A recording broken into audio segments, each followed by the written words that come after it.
Sounds on the beat.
Sounds on the beat.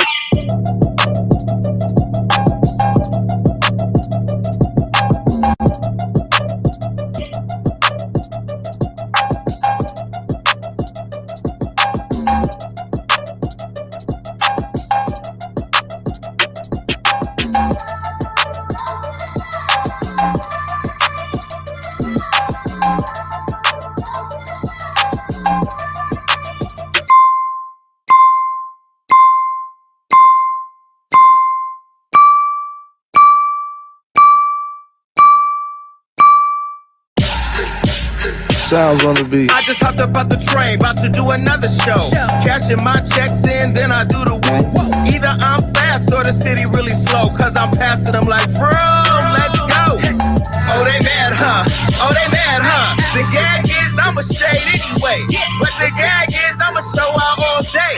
And the gag is they gon' tune in anyway. These bitches could never. Let's go.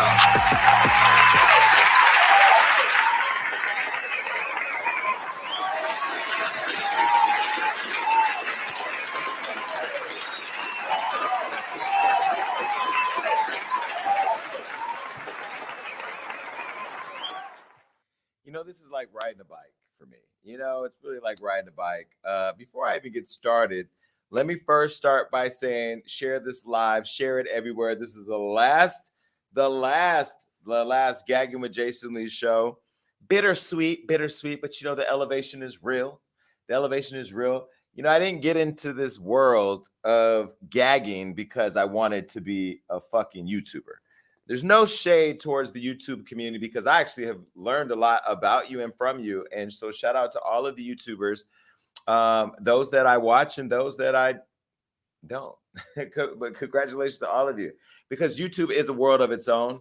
And Gagging with Jason Lee was, as you know, a show that was created out of a hilarious moment where some raggedy ass homeless looking fan, you know, whatever, you know the story. And so I did the show as a gag to them. And then I met my family, the Gag Nation, the Amberlins and all the other crazy nuts. And the Jays and the Nardis before he was straight or before he was a Christian. And Christina through all her multiple pregnancies. And then Gina was here. And then the twins was here. Then the twins was talking about me allegedly. Wasn't here. And then then the Messy Report. And then, you know, it just kept going on. Then the girl in the closet. Then Weedy Poo. You know, and Jameer wanting to wear the Gag Nation underwear. And his questionable sexuality, but you know, that's all allegedly at this point. But nonetheless, Christy Lynn buying me a Versace outfit that I've worn 1,000 times. This has been a very interesting ride, but this train stops here. But when I created the show and then I met all of you guys, because you know, when you do your podcast or when you do Love and Hip Hop or You do Wildin' Out. Yeah, you know you got people that know you. You know you got fans, or you know you got people that care. But then when I did this show, I felt like, damn, I felt like a deeper connection. I could actually see the faces of the people who support the Jason Lee and Hollywood Unlocked brand. And so before we even get started, let me just say this last show is not for me, it's for you, because I do have some surprises. It's going to be a good show. But I also noticed how my elevation was happening and this show was not elevating with me. And I'll explain what I mean. It wasn't you guys, because you guys have been with me the whole time. Remember, I used to wear a sweater every show, a gagging sweater, and then all of you would wear the gagging sweaters. And then I had a gagging mug, and then all of you had gagging mugs. And then we had guests come on, the cussing pastor and the Miss Nally Nunn without her Wi-Fi working, and just all the fucking train wreck after train wreck. This is where me and Johnny had our first fight when he wasn't a bigo nigga. We've moved this studio, this green screen studio, from my house to my new house to the Hollywood Unlocked Studios. And as I've been evolving, the show's just not been evolving. And I had to think about it. I was starting to feel the need to have certain conversations. And then I'd be over here talking to Yolanda Adams about Kim Burrell and the fact that she probably got a dick and feel some type of way about the gay community because she's one of us. By the way, I never understood why Kim Burrell hated the gays and said it was a sin when gluttony's a sin. And anyway, but I felt that this show was just not evolving the way the Jason Lee brand was evolving. And so when I started looking at what the Jason Lee show was going to do, what Jason Lee was going to do, I had to say, well, what is Gagging going to do? Because I don't want to be gagging and then Jason Lee. I want to be Jason Lee, who gags with the Gag Nation. So what do we do? And I'm a brand icon. Let's just be very clear. I don't give a fuck who you talk to. I don't give a fuck who you are. I don't give a fuck what you create. Bitch, you're not going to be me. You just can't, because you cannot replicate talent. Most of the people talking about the things I talk about are people that never see it. It's almost like talking about ghosts. Like, Casper is a friendly ghost, but have you seen him? I don't know. We're just not the same. We're not the same.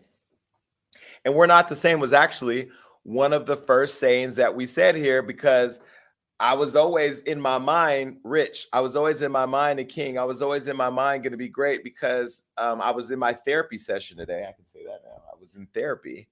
And my therapist said to me, do you realize that you have a superpower, that you have a superpower about you that has nothing to do with what you do? It's just who you are. And I'm like, damn, I never really thought of that. So, I'm evolving as a person. I'm 45 years old now. I had my birthday party. Most of you came. Some of you came to my birthday party. It was lit.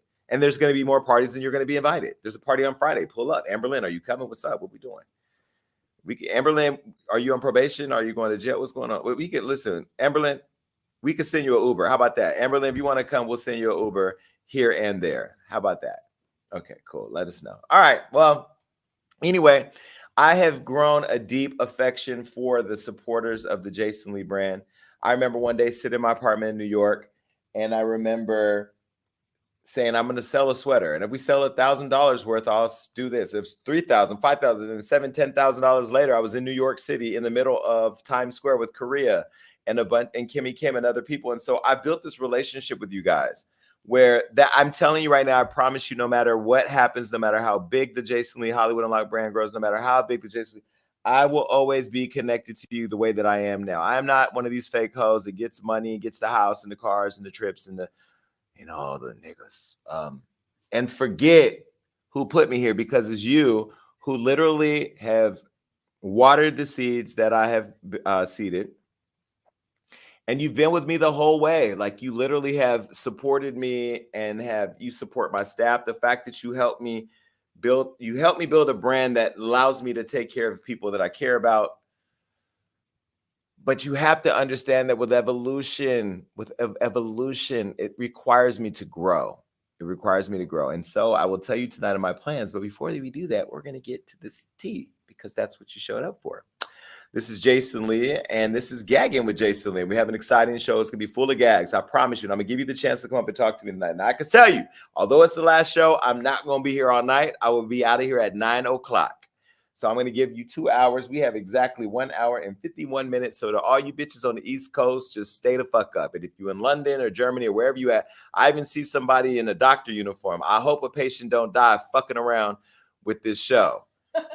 That's the thing about y'all. Y'all just show up no matter where you are. If some patient is somewhere, then you know what? I'm gonna protect you from yourself. I'm gonna protect. And Weedy Poo, shut your mouth because I'm surprised you ain't got a blunt in it. All right, but look, we're gonna have fun tonight. We're gonna have fun tonight. And I'm not gonna cry. I'm not going to get emotional. Because I also realize that as much as I'm problematic and I talk my shit, you know, I have a heart and I have a soft spot for the people that I care about. So anyway, let me talk about this past weekend. I went to go see Will Smith's movie Emancipation. I went to the red carpet movie premiere in, I think it was in Westwood, but shout out to Deion Taylor from Hidden Empire, who has a movie called Fear coming out.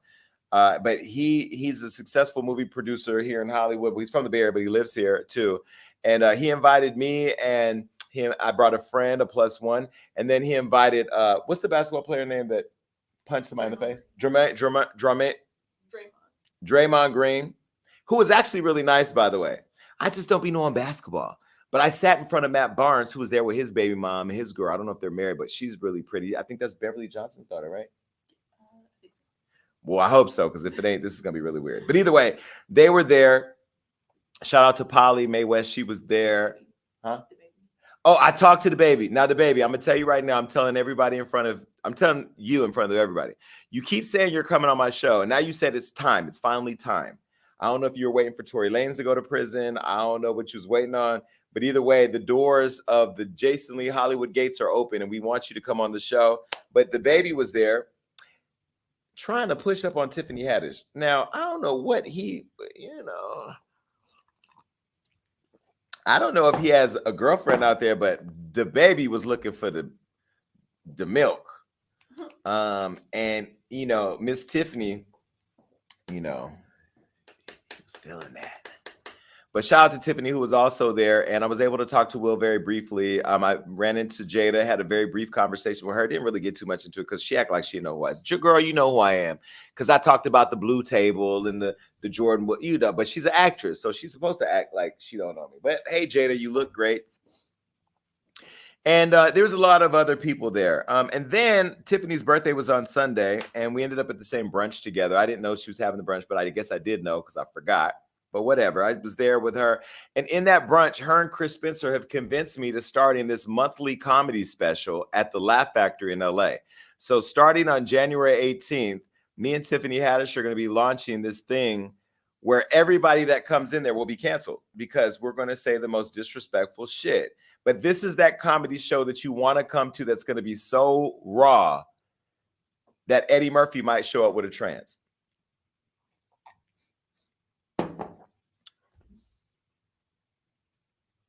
Transportation. That's what I meant, transportation. And so anyway, be looking for that because it's coming. No pun intended, real soon. All right, anyway, this is the last Gagging show, and I'm going to tell you about the Jason Lee show and the new after show. Johnny, should we just show that graphic right here? Just fuck it. Go.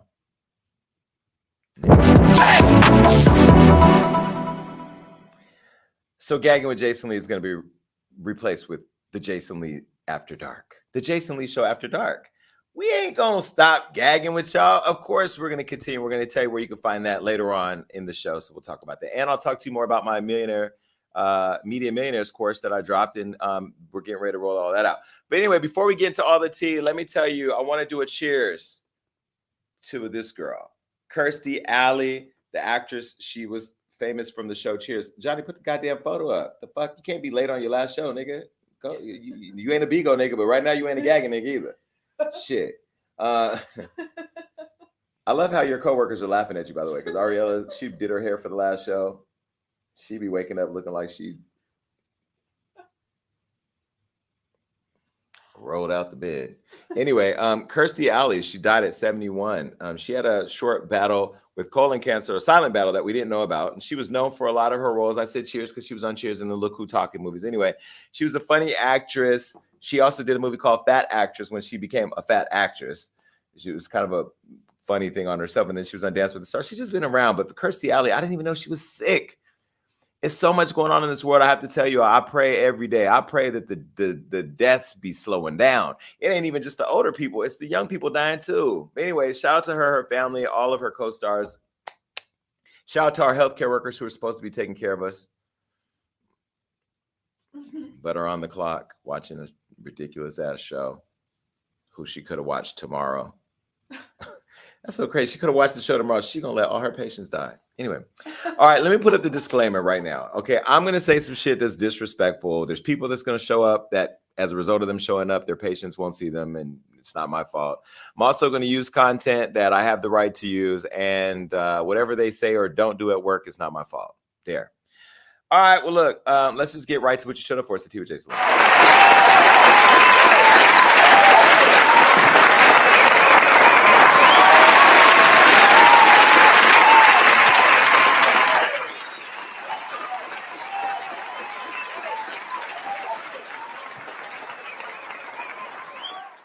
Shout out to whoever fixed the applause button. And if you didn't fix it, it sounds a lot better today. And Marina, the new hire, said that our applause button was too long. Marina, you didn't catch the memo on Beyonce. When Beyonce comes out, that's how long we clap for her. We don't just, like, that's what you do for the Wiley Show.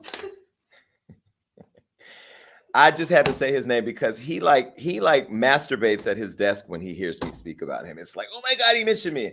And I only mention you, Wiley, because I hope that it makes your eyes go straight. Like, I just want you to be able to focus on your career, not on mine. But anyway, I have to get out of the show because the show's so messy. I'm sorry. I didn't mean that, Wiley. I ain't gonna lie. You know what? I saw Wiley talking shit about me online. You know what I was gonna do? I was gonna have my team confirm me for his show and plan a whole rollout and promo and then not show up. But I don't want to do like that because I would never come on your show. Like, I won't. But keep working. In like 25 years, you'll catch up to half of where I am. All right. Well, look, let's just get to it. Look, this guy is in the news. Kyrie Irving. Again, Kyrie, I'm on your side. I'm team motherfucking Kyrie. So just before we even get started, I'm biased. I'm gay in the bedroom, but I'm biased with this show and this particular topic because, you know, again, I'm tired of talking about stuff Black people are losing from white people. Like, okay, cool. You gave us some shit. You gave us a fraction of the profit, and then you made millions and billions of dollars from us, specifically this brand. And so I'm not really excited to tell the story, but nonetheless, it's in the news. So Nike has dropped Kyrie just 1 month after they suspended his relationship with them. The company announced that they're going to officially part ways after 11 years. So if you have an 11-year-old kid, this person has had a relationship with this white-owned brand for that long. And now he was suspended when he retweeted a link to a film called Hebrews to Negroes, Wake Up Black America. And he did it without any comment. He didn't say, I'm endorsing this. He didn't say, I want to act. And he just retweeted it, just a click of a button to millions of people, I'm sure. And it pissed white people and Jews off. And they pissed them off so much that they forgot that it was also on Amazon. In fact, the research by the Jewish community was so long-reaching that it reached all the way back to everything but Amazon, where it was housed by a white man who was profiting off it and whose CEO is also a Jew. But, you know, whatever, it doesn't matter. Now, the film was deemed by the Jewish community as being anti-Semitic. And so his team, the Brooklyn Nets, suspended him for 8 games without pay, which means he missed $3.6 million. Now, you know how it feels I remember when I used to be at work and I would get suspended, not all the time. So I don't want my staff getting any ideas. This is not a way of opening it up that it's okay. Well, shit, if he got suspended 10 times, I can do 1 because Ariel is already grinning, trying to find a way to lie about something. And Alexa's over here texting, so they probably conspiring to get suspended right now. Bitches be getting suspended on their birthdays, don't they? Like, I'm going to fuck up right before Christmas. Oh, I'm suspended. Damn. Now all of a sudden they in Hawaii with their family with the little fucking sombrero and a goddamn pina colada and shit out of a fucking pineapple. I know how motherfuckers get suspended. Mm-hmm. Keisha gets suspended around the Nicki Minaj tour because low-key she's a barb, even though she act like she ain't. Keisha's the one that posts all the anti-Nicki Minaj content at Hollywood Unlocked that I get attacked for, and I know it's because she secretly doesn't like me. Like, let me post this up. They're gonna go to Jason's page, and then she's the first one in the chat to say, "You're trending on Twitter," doesn't she? Oh, you're not in there. Hold on. Ariella, am I lying? Am I lying? She'll post some shit about Nicki Minaj and then go in the group text and say, "You're trending on Twitter," right? It just hit me right now. That bitch is setting me up. All right, I now know. Tell her she's suspended. All right, but anyway, Nike suspended his partnership with Kyrie. Keisha's sitting at home right now preparing a Nicki Minaj post. So watch our Instagram. If you see a Nicki Minaj post go up tonight randomly, Keisha did it. Anyway, suspended his partnership with Kyrie and canceled the release of the Kyrie 8 sneaker. So they canceled the shoe they were going to make so many millions on from a nigga they already made millions for.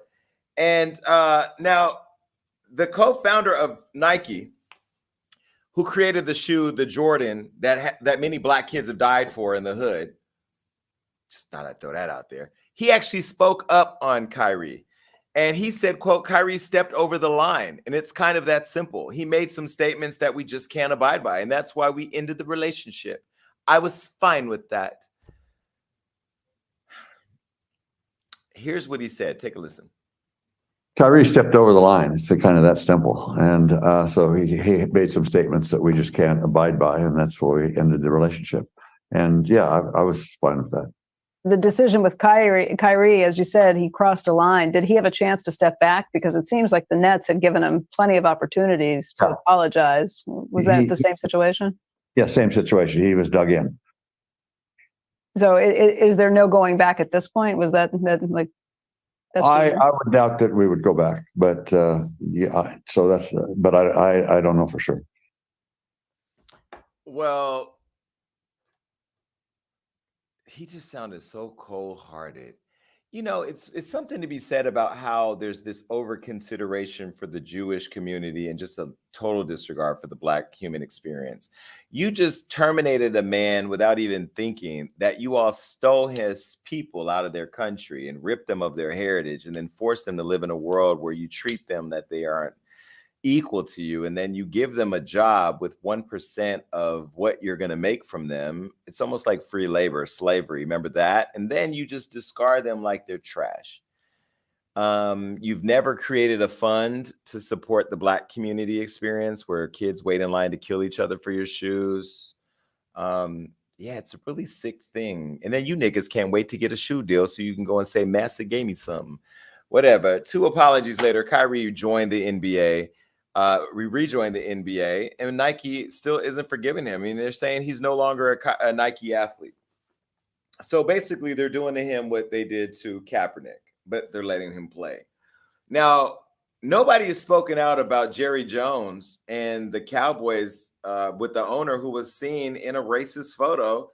And nobody's mad about that. All I see is Balenciaga. But what about that? I mean, Charlamagne's still a Cowboys fan. Charlamagne, you gotta call Jerry Jones out. You have to say something. You know I'm a Charlamagne fan, and I support you. But I know you're a huge Cowboys fan. And right now, this is a chance for you to say I love football, but fuck you, Jerry. I can't do it, because ultimately the culture needs us to speak up in defense of our people. Now, Kyrie's agent said that the decision was mutual, and he wishes Nike the best in their future endeavors. Now, this to me just screams angry slave can't say nothing to massa. Like, Kyrie, if you feel that it's okay to terminate your contract, to terminate your shoe that your fans are waiting for, to publicly continue to whip you because they want to prove some point to the other niggas who might get out of line with a retweet, it's being pussy. And you deserve better. And I'm going to stick up for you, but I can't stick up for you more than you need to stick up for yourself. And I know that with Colin, they showed you all what they'll do to you if you do anything. But Jeff Bezos has not lost one night of sleep on his Tempur-Pedic because he said he gonna leave it up.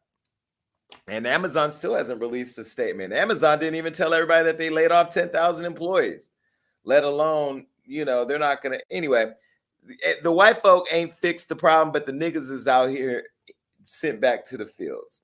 Now, Kyrie's contract was cut 11 months short of its expiration.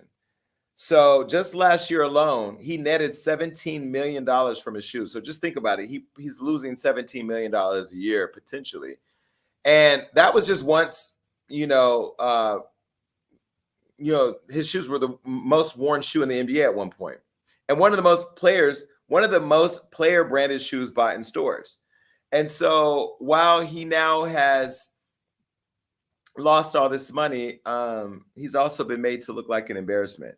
This is insane, but this is why the Jason Lee show is coming, because we're not going to hold back from what we believe. I'm not going to hold back from what I believe, and I'm going to say a lot of things that people want to cancel me for. In fact, if I could call the show uncanceled, that's what I would, because you can't cancel the boss. And again, this is just another example why people need to build their own companies and their own brands. I mean, Floyd Mayweather told me a long time ago that he's never taken an endorsement during the life of his career because he didn't want to feel owned by anybody. He didn't want to feel controlled by any or obligated. He wanted to do things on his terms, and he always has. And that's why he's continued to make money, and he's made more money once he took control of his brand. So to all of you basketball players out there who are sitting by watching this happen to Kyrie, just know you're next. You're one retweet away from losing $17 million a year. Can you just understand what that even means? Once you have a lifestyle, think about it. If your lifestyle, if you make $5,000 a month or $3,000 a month or $7,000 a month, you build your whole life around your pay. So if you lose $3,500 of $7,000 a month, your life changes. His life is going to change. His lifestyle is going to change. The future for his children are going to change. If he has children, I don't know Kyrie personally, so I don't know if he has kids, but I'm assuming he has children. And then the sad part, Kyrie, this is the real sad part. Your children are looking at you like, damn, daddy, you just going to take that L like that in public? You're not going to be a man and stand up for yourself? The one thing I love about Will Smith's movie Emancipation was it wasn't about a slave who was weak. It was about a slave who fought to get back to his family. And he killed everybody, and he fought through hell to get back to his family, the people that he loved. And Kyrie, you got to be a freed slave that fights back to show your kids what having dignity is about. I don't think you need to be remiss in taking responsibility, because I think you did all that like a man. But at this point, they're literally bending you over and fucking you in front of the whole world. So when are you going to do something? When are you going to say something? I've only met Kyrie Irving one time, and it was at a Kylie Jenner party years ago. I was with Serge Ibaka and Tiffany, and he was just the nicest person. He spent the whole night talking to one of Tiffany's friends about shoes and sports and, shit that I would have told a random nigga, get out my face, I don't want to talk to you. But Kyrie didn't do that. That was the night that I met Kelly Oubre too, and I wanted to take him home and have sex with him, but he's straight, what he said, but whatever. By the way, Kelly Oubre, I haven't thought about you in so long after you got that girl and had that baby. Like, you're so disrespectful to me, to us. So it's over. All right. Good luck, Kyrie. And Nike, fuck off. Y'all don't advertise them anyway, so thank you. All right. Well, she's in the news. Cardi B. Cardi B cannot stay off Instagram. I don't care what she got to do. She got 2 kids, a husband, a career. She got ass too, by the way. That body. At this point, Cardi says she's done with doing anything to her body, and she don't need to do nothing else because it's literally perfect at this point. Whatever perfect is, and perfect is healthy. So if you're healthy, you're healthy. But in terms of like what she wanted to do to make the changes, she looks great. I FaceTimed her the other day, and she was changing, so I was able to see the shape of it. She can trust me because she knows I'm not looking at her in a sexual way. But anyhow, Cardi B is dragging Casey Anthony. Casey Anthony is literally the mom from hell. She's a trash mom who was accused of killing her kid. Now, if you don't remember, Cardi B has now become the voice of reason for many on social media, especially after dragging this heifer, Casey Anthony. Casey Anthony is the mom who was accused of killing her daughter all the way back in 2008. Let me show you a picture of her and her daughter. This is the little girl she killed in 2008. Now, Casey was 22 at the time, and her daughter, Kaylee Anthony, was 2 years old. Now, Casey's mother, Cindy, first called police back in July of 2008 to report that Kaylee had been missing for 31 days. Then in December of that year, they found her remains in the woods near Casey's home. Now, Casey said she didn't kill her daughter, but remember all those videos were popping up, her hanging out with the black man and all this and that. Black dick will drive y'all crazy, huh? To the point to where you kill and chop up your kids. Was she with a black man? She was with a black man. Where that nigga at? We should go find him. We should let Casey Anthony, we should put Casey Anthony in the celebrity Big Brother house with OJ Simpson.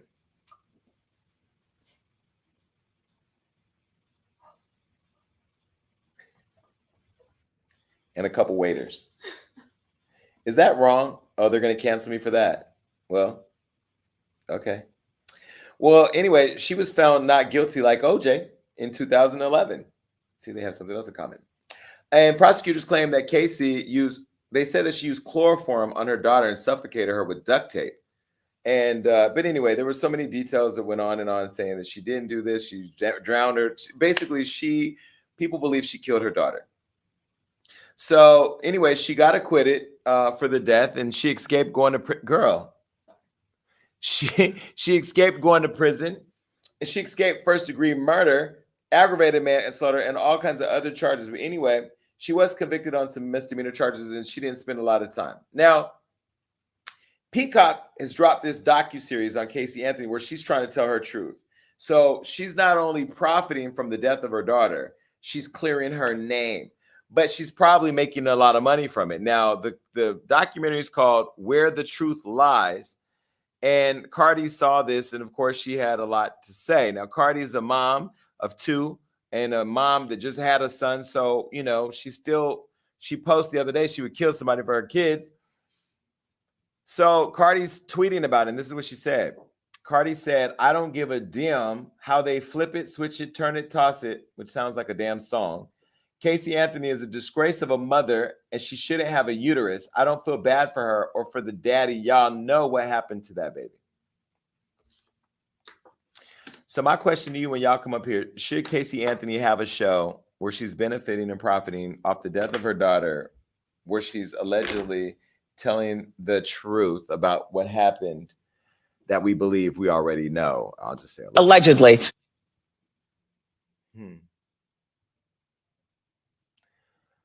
She look old as fuck. How old is she? She's 32, 33, 30. She's 35. Can you Google how old she is?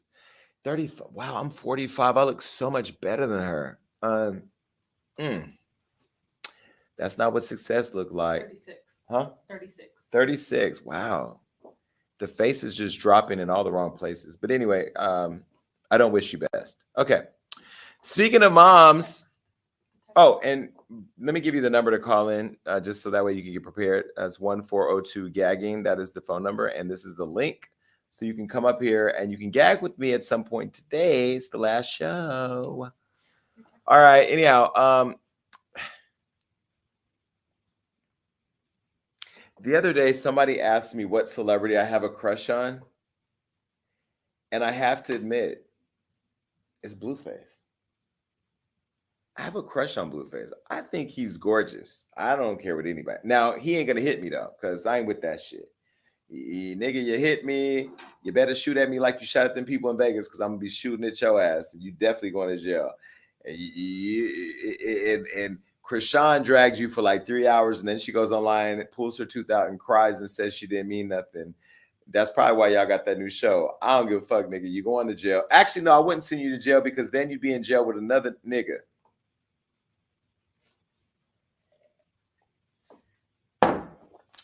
But I think Blueface is my crush. I think he's a nice guy in person. He's good looking.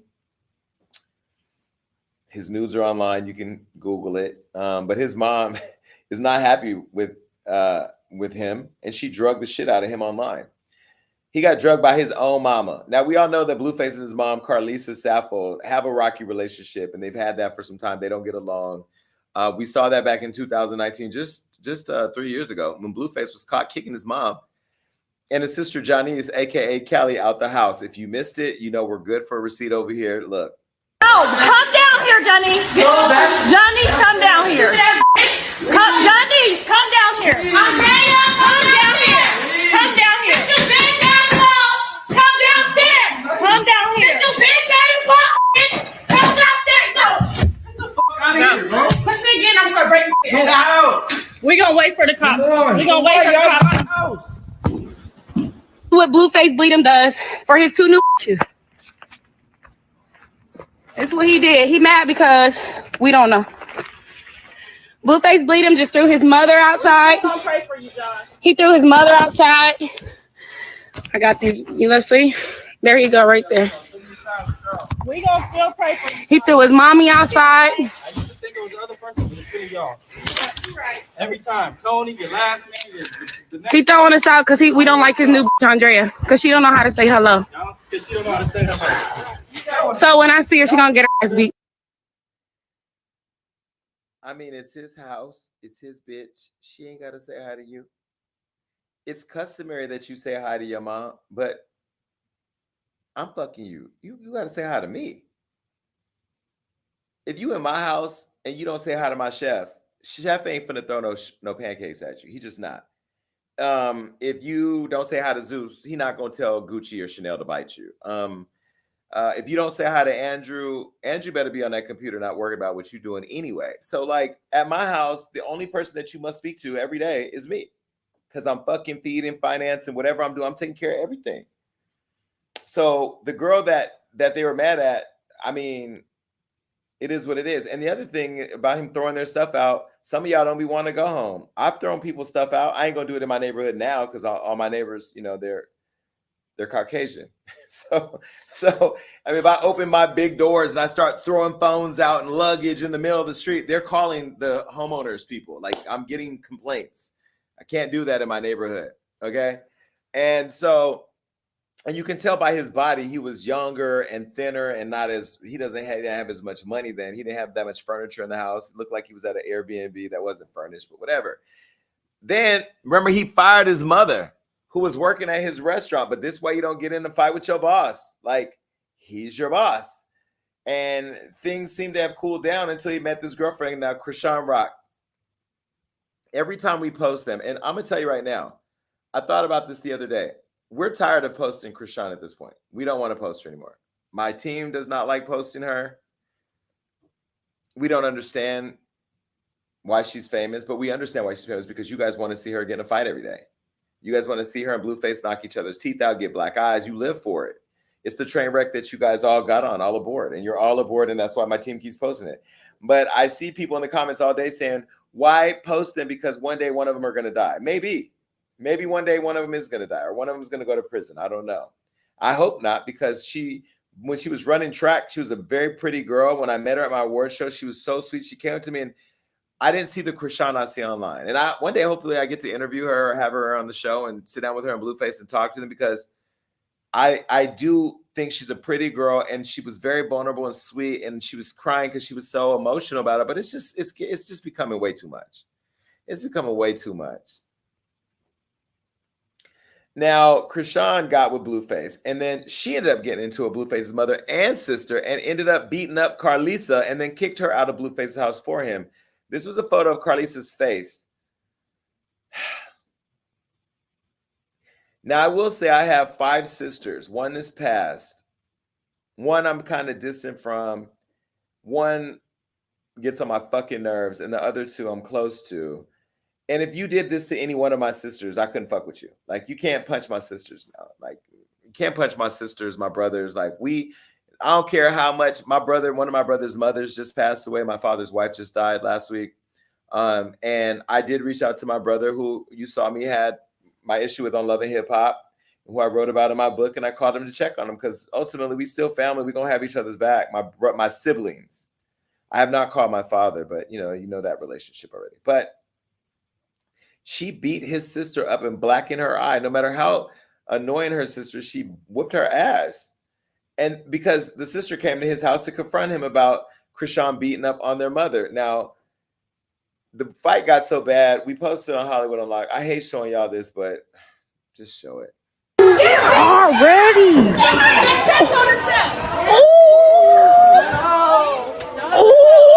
Going on social media. So no one's gonna pay attention to Rona.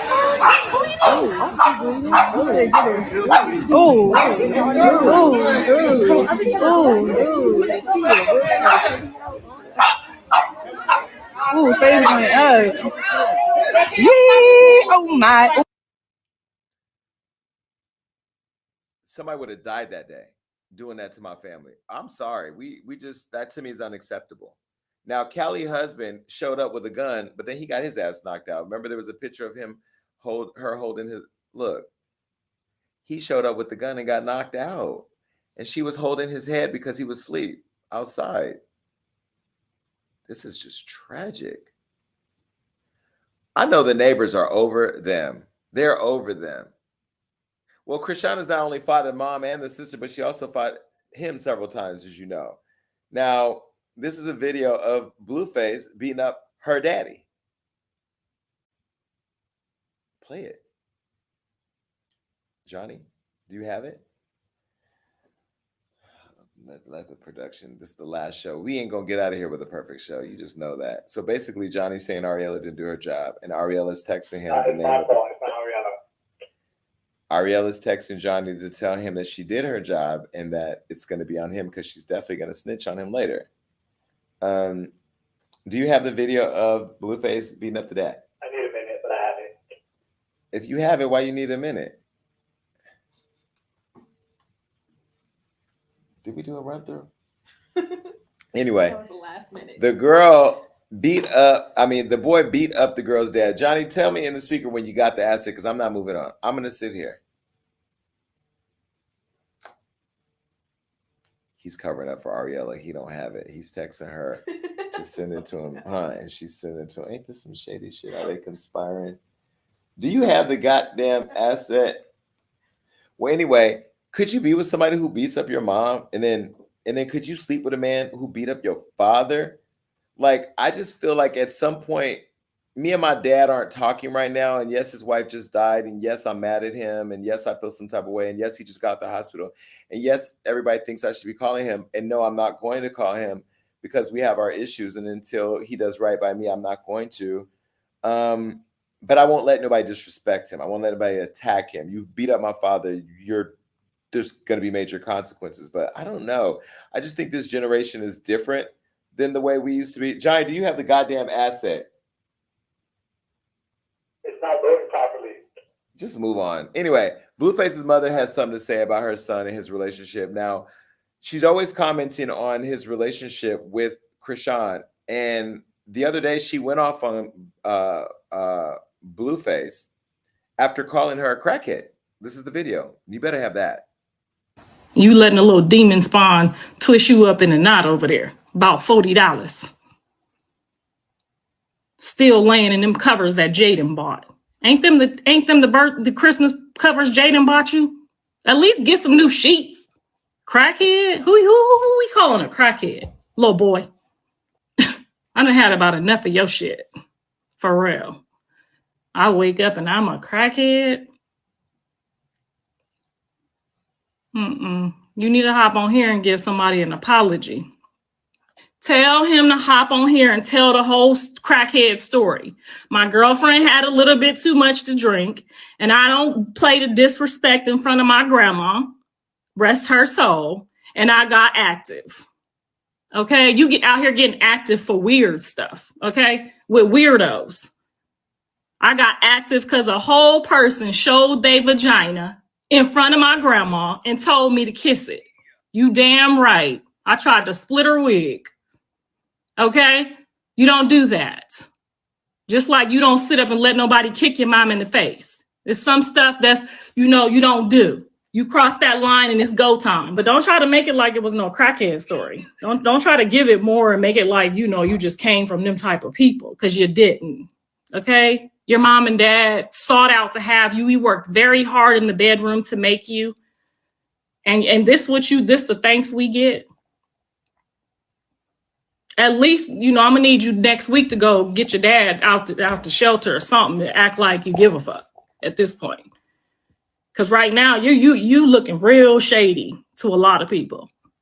I'm gonna need you to, when you say my name, I'm gonna need you to know this come right behind it. You're not gonna disrespect me. You're not gonna try to make life more than what it is. We're gonna talk about them $50 an arm lessons. We're gonna talk about church every Sunday. We're gonna talk about that scholarship that your mama went and got for you, okay? And nobody else on your team got one. We're gonna talk about all the homework assignments that I helped you do to make sure that your GPA and your SAT scores matched. You're not like them. So no matter how hard you try to be one of them, you'll never be one of them. And I need an apology, or I might start going into your shit. You over there talking to the weirdo, trying to relate. You cannot relate. There's a demon inside her that you'll never understand. She's running circles around you. You don't know nothing about this over here. You didn't have to survive mentally. Okay, you had to throw a ball and try to get to college. That what you land with? Partner, you not ready for that. I can guarantee you on 10 different levels, you not ready for that. You ain't gonna never be able to relate to that. And as much as she want to be good, it's only a few windows in that soul that's good. And unfortunately, it's not her fault. She just got to get to a place in life to where she find those other windows. And right now, you laying with all the windows that are no good. It ain't none in there. You talk somebody, y'all done had 3 abortions. Who do that in a year but a demon spawn? Ain't nobody running out, ripping out their insides 3 times in a year, bruh. Wait. Well, first of all, I just went to therapy today, so I can tell you all your problems. I'm not cured all the way, but I know my problems and I know your problems. First of all, Blueface Mama, you're welcome to come on the Jason Lee Show. Let's start with that. I'm inviting you to the Jason Lee Show. So Ariella, who's the producer, who's going to eat this up, will be calling you. You're welcome to come on the show. I think it was disgusting that you outed a woman's abortions for the world to see. I wasn't aware that you did that because I just saw the asset right now because y'all know I don't do a run through. I think that's sad that as a woman ripping out her insides when you were talking about terminating a fetus because, is it a fetus, right? It's a fetus. It's really sad that you did that. The second thing is I think about my parents now and how I'd be mad at my dad, but the fact that I wrote a whole book about my father and he didn't even say anything. He didn't go on Facebook. He didn't tweet. He didn't do a live. He didn't feel a need to say anything. He let me speak my truth and he supported that it was my truth and we just chose not to have a relationship. And now I feel kind of bad, not bad for him, but like, damn, like at least he gave me the respect of letting me say how I feel. Because there's something to be said about defending yourself if your son is out bashing you and his girlfriend beats you up. But after the girlfriend beats you up and then threw you out the house, why would you even want to be involved with that trash? I would just like, it's not like you're trying to bring your son closer to God because your son grew up. He didn't throw a ball and become an athlete. He became a rapper and now a reality show person. He's taking care of himself with his own talent. You know, he's going through a shooting now where he needs your help or support, or at least just for you to back the fuck up and just let him go through life. But your son did what he's supposed to do. He's a good father. He has a cute son. He has complicated relationships, but maybe it's because you were complicated. Maybe because he's looking at you and how you parented and how you loved on his daddy. You said his dad's in a homeless shelter. What are you doing to get his dad out the homeless shelter? You chose his dad. He didn't choose his dad. He don't have no responsibility to get his dad out the shelter. Y'all had a responsibility to take care of him. It's not his responsibility to take care of you. Maybe he wasn't raised in the love that you think he was. Maybe your relationship with his father didn't give him the love that he needed, and now he's just giving you what you gave him. I don't know. We all don't know, but we all don't want to live in it. I feel like we're in a bad 3-way. Like we're in a 3-way. You know how you get added to a group text that you just don't want to be in? And you be like, get me the fuck out of here. Like, what the fuck? I don't care what y'all got going on. He called you, his girlfriend beat you up and pulled your daughter's hair, knocked her boyfriend out, put him to sleep. Go away. Just go away. But, you know, once you get a taste of that fame, and when people start talking about you on social media, now you end up on Hollywood Unlocked and The Shade Room and Jason Lee and Ball Alert and everybody talking about you. Here we go. Ding, ding. I just thought of a new show for Zeus, though.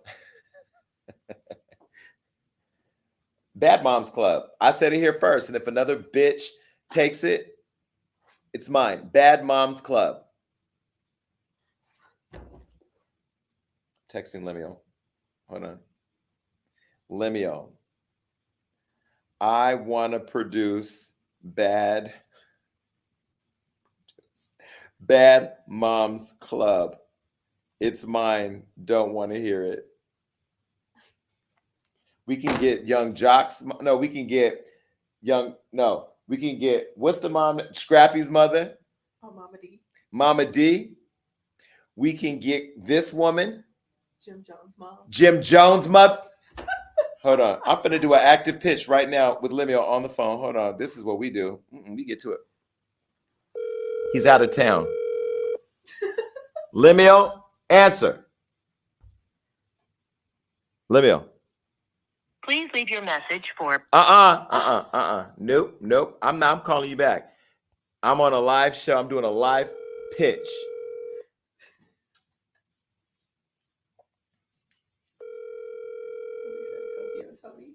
Tokyo Tony.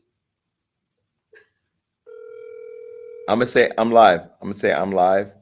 I'm live. Call me. Okay. Anyhow, now Blueface and Krishan have this show on Zeus Network, which is Lemuel's network, and we're all about to see this drama unfold because they've been filming everything. It's called Blueface and Krishan Crazy in Love, and it premieres this Sunday on the Zeus Network. She didn't even put her tooth in for the photo. Like, come on. But they're cute. They're cute. Of course, it's Blue because he's a Crip. Whatever. All right. Bye, Blueface. That boy is still so fine to me. I don't care what anybody say. He's not good looking to you? You look dirty. Is he good looking to you, Ariella? Y'all are just some hating asses. Anyway, it's the Blueface for me. Okay. I don't know if this is my best friend or not, but he's back in the news, Lil Boosie. Now, you know I've been very critical of Lil Boosie here, but I understand he's agreed to come on the show at some point. So, Lil Boosie, you're more than welcome. That would be interesting. But he's now in a fight with Gabrielle Union. He ended up dissing Gabrielle Union after she suggested that he was gay. She did this interview where she had a lot to say. I'm going to show you a clip in a minute. But we all know that Boosie feels some type of way about the gay community, in particular the trans community. And you know, I will say Boosie's friends showed me a lot of love at the Revolt conference, but Revolt Summit. But I also know that I operate with a certain veil of ambiguity when it comes to my sexuality because I don't act gay, whatever that means. People always say I don't act gay when I really do think I just said Blueface was fine as hell. But he's always had something to say about the LGBT community, and specifically had controversial comments about the trans community and Dwayne Wade's daughter, Zaya Wade, who transitioned. Now, let me show you a photo of the family, Dwayne, Zaya, and Gabrielle. This is the family. I don't know why I got frozen. There we go. This is the family. They are really cute together. And Zaya looks very similar to Dwayne. I mean, has the features, right? A little softer, though. And here's a photo of Zaya by herself. Now, she's transitioned. She's a young girl. She out here. She got the bangs. She got the little swoop. She's got the little mini skirt. I mean, she looks like a girl. She's a girl. Well, anyhow, Boosie went viral condemning Dwayne a while ago, in case you missed it, about approving Zaya's transition. Now, as a father, you're going to support whatever your child wants to do. At least I would think so. If my child came to me and said, Dad, I want to transition, then we have to go through that experience together, because just because the child acts like they're not going through it, they will hide it from you if they think that you're rejecting them, and then they will live in torment. And then, you know, you find out your child has killed himself or something crazy one day because your child is going to continue to be them. You know, one thing that I learned is that when my mother started criticizing me for certain shit, she stopped knowing about it. You know what I mean? And that's just what kids do. By the way, I am exploring having a child because I've gotten to a point in life where I've decided that I do want to have one. So somebody asked me the other day, do I want twins? Okay, I'm gonna see how much that costs. I don't know. I'm gonna think about the costs associated with it. But yeah, I'm in the process of thinking about that. When I think about having a kid, I know how I am with my dogs, Gucci and Chanel. I'm always asking constantly, where are my dogs? Where are my dogs? Where are my dogs? I'm constantly playing with my dogs. But when you have kids, you got to really consider, like, am I gonna go to the Abbey tonight and come home with somebody? No, because you got kids. You can't bring nobody to your house. So yes. Anyway, so Dwayne supported Zaya. And this is about 2 years ago. Well, now Boosie's posted this video this is what he said when, if you missed it, but this is when he slammed Dwayne. Take a look. I gotta say something about this shit, bro. Dwayne Wade, you going too fucking far, dog. That is a male. A 12-year-old. At 12, they don't even know what their next meal gonna be. They don't have shit figured out yet. He might meet a woman, anything at 16 and fall in love with her. But his dick be gone. How you gonna, like, bro, you going too far, dog. Don't cut his dick off, bro. Like, bro, for real. If he gonna be gay, let him be gay. But don't cut his dick off, bro. Like, don't address him as a woman, dog. He's 12 years old. He's not up there yet. He hasn't made his final decisions yet. Don't cut his fucking dick off, Dwayne Wade, bro. You fucking tripping, dog. You tripping, dog. You tripping, dog. Did you have that same energy when you paid a prostitute to suck your 12-year-old son's dick, though?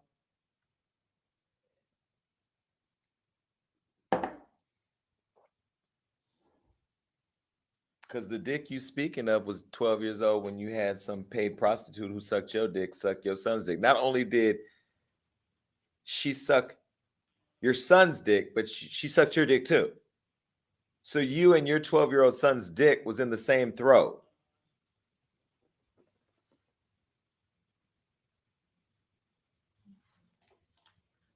Is that weird? I mean, I'm gay and I think that's disgusting. So you're straight and you think we're disgusting. I don't know what the problem is. Now, Dwayne Wade and Gabrielle have never said anything, and Zaya's never said anything either. Well, Gabrielle was in the interview and she thought about what you said and she shaded you. Is what Gabrielle said. Well, I love Gabrielle. So far, so good, you know. Sorry, Boosie.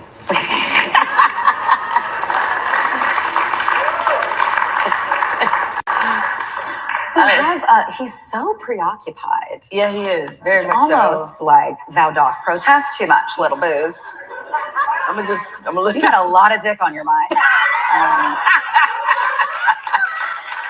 I mean, it's like that out there. It's like Zaya and Lil Nas X living his head. Free, rent free. Like what? It's like, sir. Something you want to just go ahead and tell us.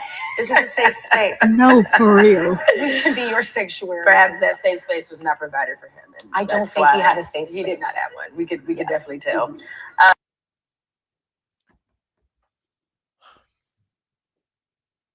But here's where I'm going to agree with Boosie, because, and I'm not going to agree with what I don't know everything that he said yet because I haven't looked at all the details yet. But Gabrielle, when you say something about somebody who you know gonna have something to say about you, you know Boosie gonna say something.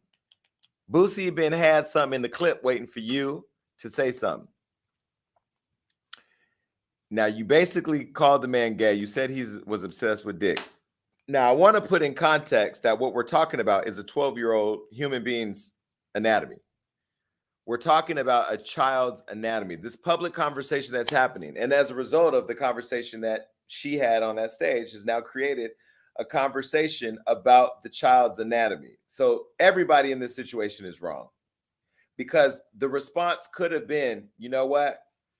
I don't have anything to say. And we as a family don't respond to people who pay to have prostitutes violate their children. And we won't entertain a conversation that will violate ours. That's what I would have said. Because ultimately, her clapback didn't protect Zaya. It actually thrusted her anatomy into the conversation. Does that make sense? And I think that when you're being interviewed, in the moment, it's you have to think quick on your feet. And I'm constantly thinking quick on my feet when I'm asked questions. It's sometimes even when it looks like I'm just saying whatever I want to say, I'm still thinking about what I'm saying. Because in that moment, Zaya, who may be Gabrielle's stepdaughter, is Dwayne's daughter, who has a mother, who has not her biological parents have not spoken out on her anatomy or her decision to transition. And I don't think, and I understand that Gabrielle was doing what she thought was best to support and defend her family. And she probably didn't think about it. And straight people really don't, because you don't know our experience. You shouldn't have spoken out in defense in that way because you open the floodgates to people discussing your child's anatomy. Well, Boosie clapped back and then drug her husband into it. And this is what he said. LOL, the whole world know I love women and the world know your husband loves dick. Hold on. Allegedly.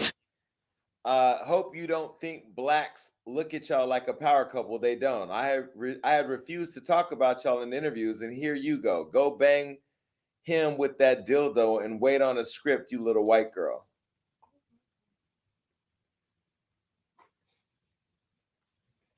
And then he said this. Woman, you better leave me alone. How dare you challenge a ghetto hero's manhood? You wrong. Shaking my head. I don't have the time for this. I'm trying to have peace in my life and stay alive. He's probably referencing the fact that all the rappers keep getting killed. And he's even said that. I mean, a lot of rappers have said that it's the most dangerous thing in the world right now is to be a rapper. I think both are wrong for discussing children's anatomy. I think Boosie was wrong talking about his child's dick getting sucked. It's the same as talking about Zaya's anatomy. I think it's all sick. And if Pizzagate is a real thing, y'all getting pepperonis because this is what's happening. And I think that it's sickening. Now, if a gay man was to talk about a child's anatomy, y'all be calling them all types of pedophiles and this and this and that. You know, it's this double standard for me. And so I think both of you are wrong in this instance. I think Boosie, I think you should really tread lightly because you could go to prison because you admitted to participating in pedophilia. By the way, I was on this app called Bigo, and I got sued by this guy named Taquan Jones, a.k.a. Mother. This broadcaster was trying to fuck a little kid, and I found out about it, and I reported him. He got kicked off the platform. Anyway, he filed a lawsuit against me, and they just threw out 10 of his 12 charges. You know, and I'm going to always be an advocate for victims of child abuse because I was molested and I have my own trauma. And, you know, I don't see where that's an acceptable thing. And I don't see where discussing a child's anatomy is an acceptable thing on any topic. Like, I just don't. So they both were wrong. But Gabrielle, you can still love and support your daughter through her transition without making it a public thing or participating in that. Shout out to Jamil Hill, who got the interview. I saw her also at the movie premiere. Jamil, I wonder what you felt about that. Did you feel uncomfortable? Because I would have felt uncomfortable and I would have stopped her right there. But Jamil's not a lesbian, so Jamil doesn't know our experience either. Jamil knows sports. She knows being black, but she don't know being gay. And even if you got a gay friend or a gay uncle or whatever, even if you ate pussy once in a while, don't make you knowledgeable on the topic that we just talked about. Anyway, I'm not saying Jamil ate pussy. I don't know her sexual history. I've never had her on my show, but she's going to come soon. She has a new book, by the way. Go check it out. All right, bye. All right, so listen. Now, guess who's on the list? We are the Gag Nation. I'm going to show you some of our best moments. As you know, this is the last show, Gagging with Jason Lee. It's been an exciting show. It's bittersweet. And I thought about Weedy Poo when I did this, when I knew I was going to be done with this, because we all love Weedy Poo. I posted a video of her yesterday on my page where she had me laughing at that boy's hair. I had forgotten about that show. But baby, I laughed so hard last night looking at that taco meat. I thought about Taco Bell, Del Taco. I thought about every type of taco. That was a mess. That laugh was disrespectful. It incited a riot over here. Then we posted it and people were texting me that they were laughing at the video last night because this show is pure foolishness. I want to show you guys some of the videos. Mind you, there was also the woman who said she fucked the white man who loves Trump because he had a big dick. I don't know what happened to her. Is she even alive anymore? But she was funny. Okay, well, anyway, look. Here's a video. Let me show you the video of the Gag Nation. I'm going to go through a couple moments. Take a look. Something is wrong with Boosie. He's nasty, disgusting, and he should be in there with R. Kelly. How dare you? You should be on lockdown like Bill Cosby. If this was roles reversed, people would be going crazy right now. People would be burning the law down if it was the reverse. When Mike Tyson asked him about his sexuality, I'm going to let you know, there was a pause, an awkward pause, and a sound of unsurety. I think he's homophobic for a reason. Do you think that maybe he's trying to get locked up so that he can get that dick in the booty?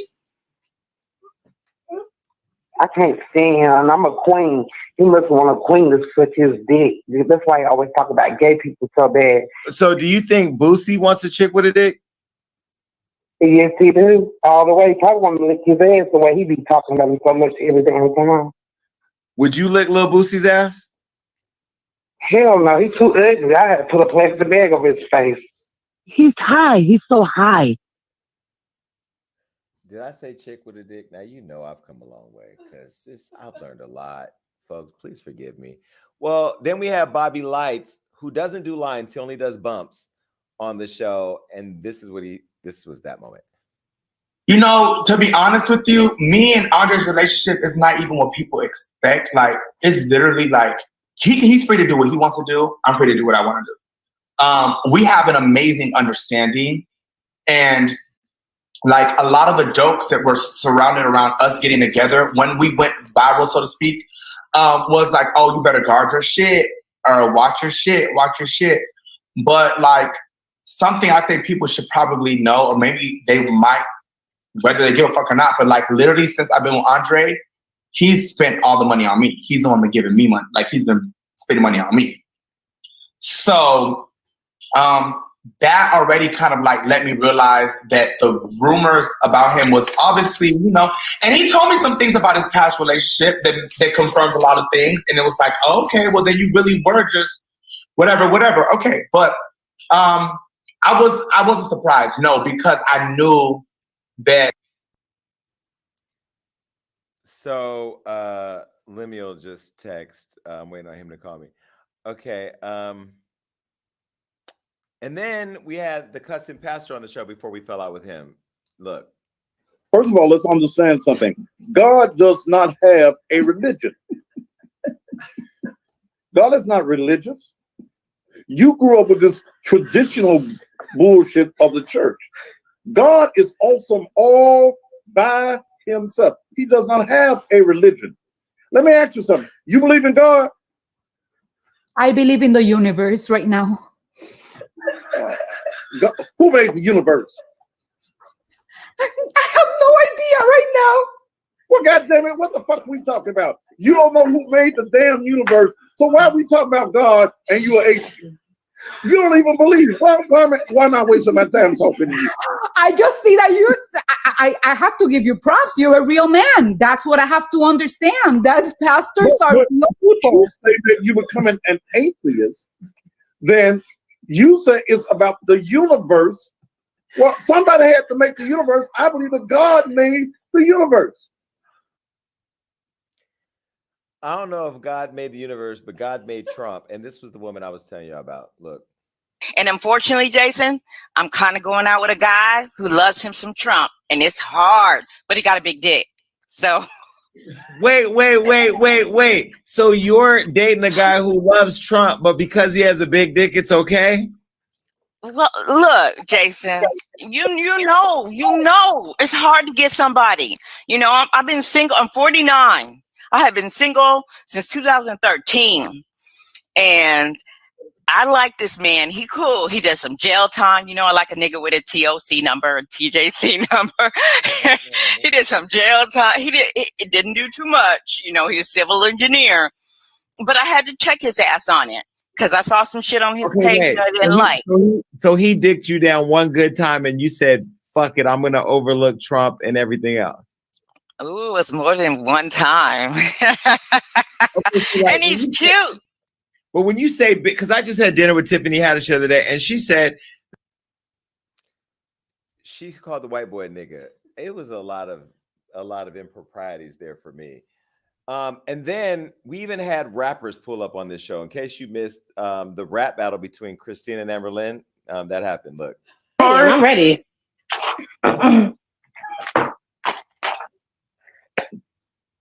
Y'all want to have a wrap off? Go ahead. I wrote her something before Halloween, and because I was ready for her. Okay, so why don't you, Amberlynn, you go first. Let me hear your bars, and then Christina, you can follow that because you're Eminem, and you may want to close out the 8 Mile. Go ahead. Baby, I'm gonna dress you in your finest clothes, then bury you. Halloween's around the corner, but your face is scarier. I really don't want to beef, but I'm a beef. You a carrier. All bark, no bite, make a nigga want to marry bird. You wrote that. Think your man stressed you out, then I'm what? Go ahead, Amberly. Go ahead. Finish. Think your man stressed you out, then I'ma make the shit unbearable. I'm here to pump the shit that make you sick. You a scary hoe. I'ma stop because I got a lot and I'm said I got a lot. That was literally the worst rap I ever heard in my whole life. And I've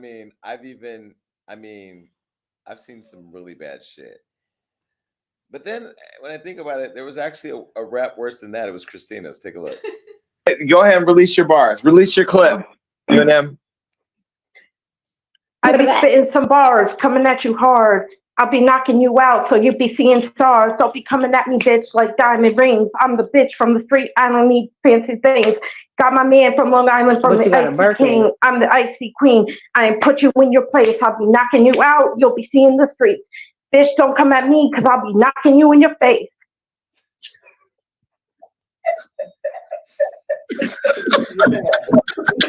I'm just gonna. It was a draw.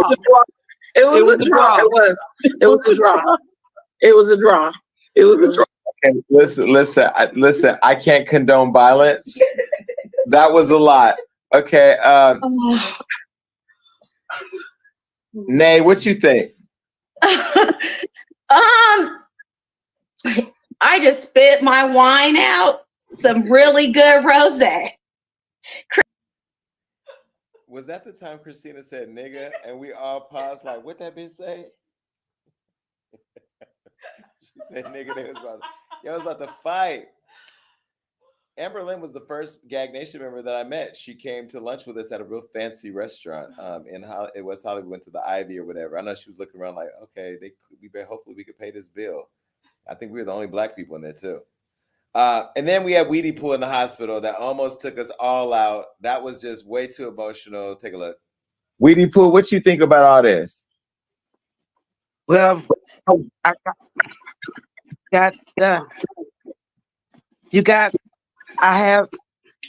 have a stroke, so I can't be on the.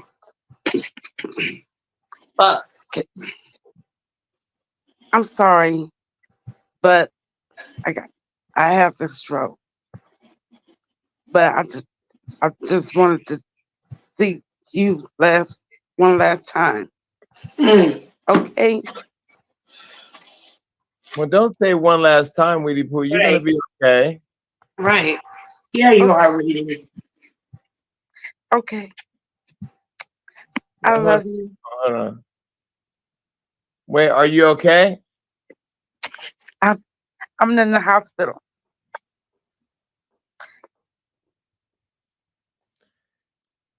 See, now I can't get all emotional, and Weedy Poo's over here crying. But you know, listen, hold on. Pull it together. We have a show to finish here, damn it. All right, we'll be back in a second. But that's what this show means to us, okay? Because we've built a community where we have a relationship. We're connected forever. So, like, y'all think that this is the last Gagging with Jason Lee show. But I ain't going nowhere. We still gonna stay connected. I'm gonna tell you how in a minute. But I can't leave on an emotional thing because Weedy Poo gonna fuck the whole show up with these damn tears over here. She probably high anyway and don't even know she's crying, but just whatever. Remember that woman who was in the bathroom with that damn shower curtain? Look. Him out in that parking lot and stunk the life out of him, just like George Floyd lost his life.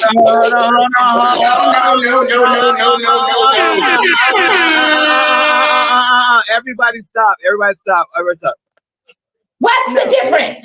Hold on. Sorry. Hold on. I don't know if it's the bathroom that's not allowing the thoughts to get fully into you, but you just said that a young nigga still in another black person's car. Cause see, sometimes we got to kick our own asses in our community. We got to hold ourselves accountable. No, you did not. No, you did. Hold on, y'all. Did she? Hold on. No, you did not. No, you did not equate this young nigga still in a black woman's car and getting rolled up on at the barbershop to George Floyd getting murdered by a white police officer who stood on his neck for 9 minutes and killed him in front of the whole world. I know you did not. I'm going to take you off mute. And let me tell you something. For Sharon and for Amber Lynn to be completely quiet right now, they sit back like, no, this bitch didn't. I know they are, but I'm gonna take you off mute, baby, because I don't know you, and it's your first time up here. Maybe this show goes really fast. I'm gonna slow down and eat this popcorn while you clarify what you meant. But I thought I heard you just equate him to George Floyd. Can you take her off mute? Go ahead, girl. Okay, thank you. Okay, thank you for the platform and that we're having a conversation. First, let me say this: I am not a bitch. I am not a bitch, and I'm not gonna call the ladies on the platform bitch. So don't refer to me as a bitch. What I said was is that yes, he was wrong. Yes, he stole a vehicle.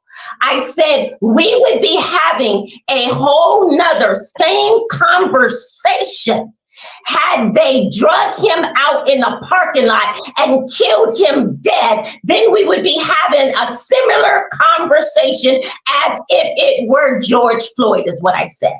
No, let me say this.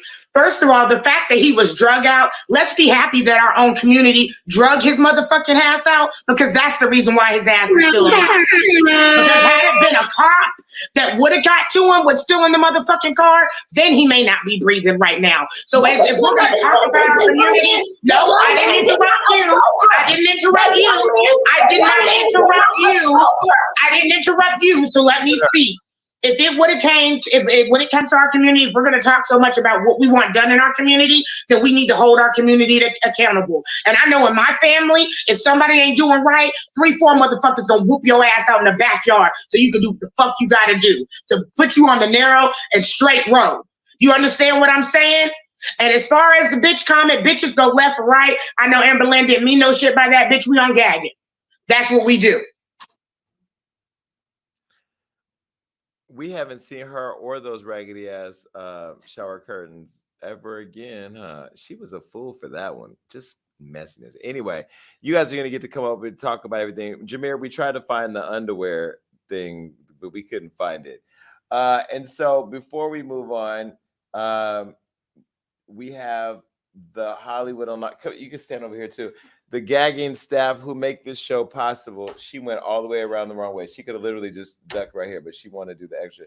So we got Alexis who handles all the what's this thing called? Teleprompter. Ariella who does all the production, and Johnny.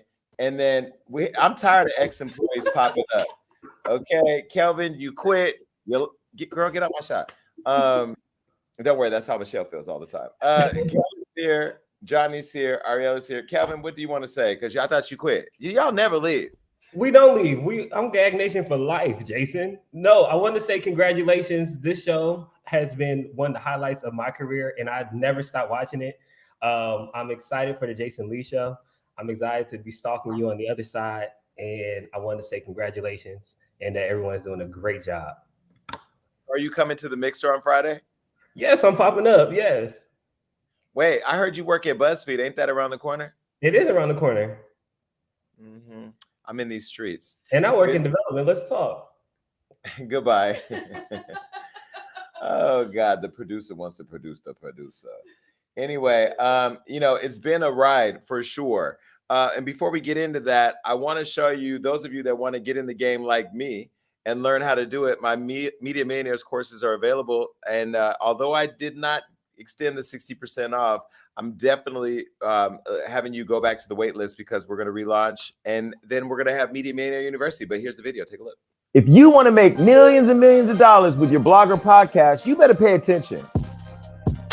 I'm Jason Lee, founder and CEO of Hollywood Unlocked, and for the first time ever, I've created an online course to give you the blueprint of how I took just $100, a website, and an Instagram account and built an entire digital media empire. Welcome to Media Millionaires Unlocked, a step-by-step guide to transform your big visions into big bags. This course will teach you everything that you need to know about digital entrepreneurship, whether you're entering the blogging and news industry, selling and reviewing products, or becoming a lifestyle guru like myself. You'll learn how to manage your business, build your network, protect your intellectual property, and a whole lot more. Not just the actions required, but the mindset that it takes to win in such a competitive environment. Being number one is not a fact, it's a mentality. This course is exactly what I needed when I entered the industry years ago. From foster care homes to Forbes magazine, my journey to becoming the pulse of pop culture has been far from easy. When I started Hollywood Unlocked in 2015, it felt like there was no room for me at the table. I had no guidance and I experienced failures and setbacks that no entrepreneur should have to endure. That's when I decided to build my own table. And now that I have, I want to help others do the same. I created this course to be your guiding light, to help you handle everything coming your way, and most importantly, to remind you that you have a voice. You deserve to use that voice and make a whole lot of money doing it. If you want to gain access to Media Millionaires Unlocked, you have to join the wait list. We have a big launch and a special offer set for Black Friday, and it is only available to the first 500 people. So fill out the form below, and I'll see you soon. Now, that's a new business of mine as an extension of Hollywood Unlocked. There's a website. You can go to MediaMillionaires.com right now. This is what it looks like when you go there. Yes, really snazzy photos, and you can scroll all the way down. And then all you got to do is just click to join the wait list. Once you click it, it's going to ask you for your email. Click that, bloop, and then you enter your email, and then you'll be notified when it goes live. Okay, so look, do that now. And if you don't want to do it for yourself, do it for a friend. It's going to be great because we'll have bi-weekly coaching sessions, and then Media Millionaire University with all my friends will be stopping by. Now, as I mentioned to you earlier, this show is going away, but Jason Lee's show is premiering on January 9th. I'm going to give myself a round. And we're going to be premiering on a new network, but I'm not willing or ready to tell you what network it's going to be on. It will not be on Fox Soul, although I want to say shout out to the Fox Soul family. Shout out to Johnny, to Kelvin, to Ariella, to Alexis, Adam, who else? Not my former co-host other than Blue or Damage, but shout out to all of the people that were part of the whole journey in getting to where we are, the Gag Nation. You know, another part of why I want to end this show too is that gagging came out of me taking another shot at a Barb and at a Nicki Minaj fan. And, you know, honestly, this year with the Jason Lee show, hopefully Nicki Minaj decides to pull up and, you know, have a conversation so we can get through all of the history that we've gone through. So there's an open door for her when she's ready, as well as other people. And we have a lot of really exciting people coming through. The set is phenomenal. I'm going to be premiering the set. Johnny shot a really dope video. It's going to air on my Instagram and Hollywood Unlocked at noon on Thursday. You will see the new set, and the reveal is going to be sickening, and you're going to gag. And on top of all that, on Friday, we have a special event here in LA. So if you're in the LA area and you're part of the Gag Nation, you can send in your RSVP and you can attend. This is the save the date right here. It's RSVP@HollywoodUnlocked.com. You can submit it. Just say, I'm in the Gag Nation. Amberlyn, they'll reach out to you because I told you I'd get you here. But the party is going to be sickening. Now, this is going to be the first time people are able to come into the studio and see the set. We've redone the entire studio, and it is sickening. We're going to have free food, free liquor, live music, DJ, tacos, all types of shit like that. And following the show every Tuesday night, we're going to have the Jason Lee Show After Dark. Let's show that clip one more time. And this just allows us to have a more consistent theme to the show, the Jason Lee Show and then the Jason Lee Show After Dark. And so Jason Lee Show After Dark will be in one set, and then the Jason Lee Show will be in another set.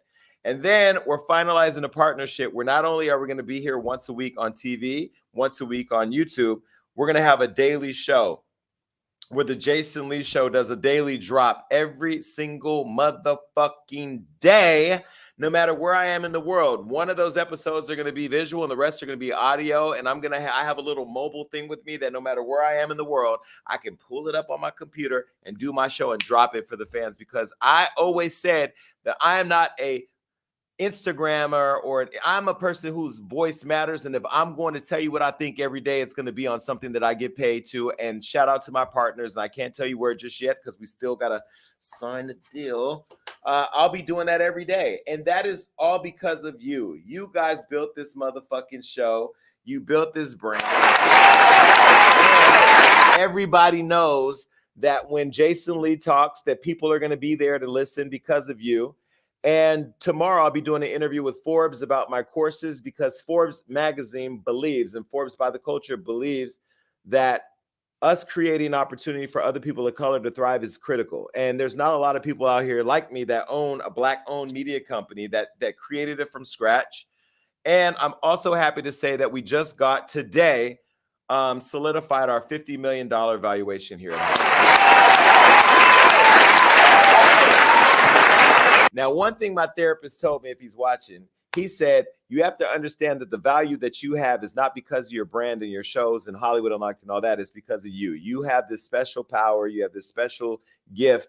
And oftentimes I have doubted the gift. I've questioned the gift. I've been confused about the gift. I've not thought I was good enough. I didn't think I deserved certain things. I listened to the comments online. But what I know for sure is, in the midst of all the hate, you guys have shown up for me. And I have to tell you from the bottom of my heart, it means a lot. And this is coming from a person whose family left him as a kid, you know, and sometimes I forget those times because it's been such a long time. But, you know, when I look back at 6 or 7-year-old Jason and to where 45-year-old Jason is now, you know, my therapist said to me today, he said, you're not supposed to be here. You weren't supposed to make it. All the statistics of what you were supposed to become were something other than what you've become. And when I think about it, I've used you guys as the fuel to keep going. When people hate on me, I keep going. When people say I'm not good enough, I keep going. When people burn my book and wear my sweater for 2.5 hours, I keep going. But even in all that, I've learned not to take it personal, because it's just a moment and we all work through our moments. And you guys have been here to watch me work through mine. I also love and say shout out to all the YouTube community. You know, and this is Jason Lee, not the shit talker talking. This is just Jason Lee talking. I came into your space. A lot of you welcomed me into your space. You taught me how to perfect YouTube. You taught me how to build a set. You came on my shows. You shared my show. You criticized my show. And then sometimes you allowed me to use you as a marketing tool when I talk shit about you, because you guys couldn't stop talking about me. And it was really good. And I want to thank you for that, because we came into the YouTube space and we've had over 1 billion minutes watched on YouTube. Over 1 billion minutes watched on YouTube. You watched 1 billion minutes of it. Shout out to all our partners: Shade Room, Ball Alert, Yahoo, MSN, all the partners, Us Weekly, TMZ, even you bitches, The Blast, everybody that's ever shared Hollywood Unlocked content in the Gagging Show. We really, really appreciate it. And special shout out to all of you who have bought our merch. Because of you, our merch program is strong. And guess what? On January 23rd,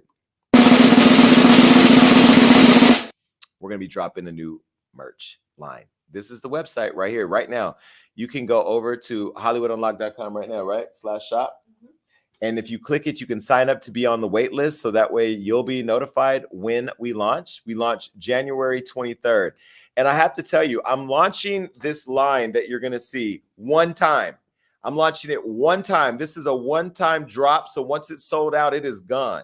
So start getting your coins together. And I had 2 friends of mine, I had a few people shoot the line, but I had 2 friends shoot, and I just couldn't hold their pictures back. I have to show you. Take a look. Shout out to Sky and Takara, who shot in some of our stuff. These are 2 of the robes and panties. And then for the women, and then look, do we have another photo? We even have them in some of our merch. Baby, when I tell you we are not playing with this drop, this is just the women, but men, we got stuff for you. Weed heads, we got stuff for you. Shoes, flip-flops, bucket hats.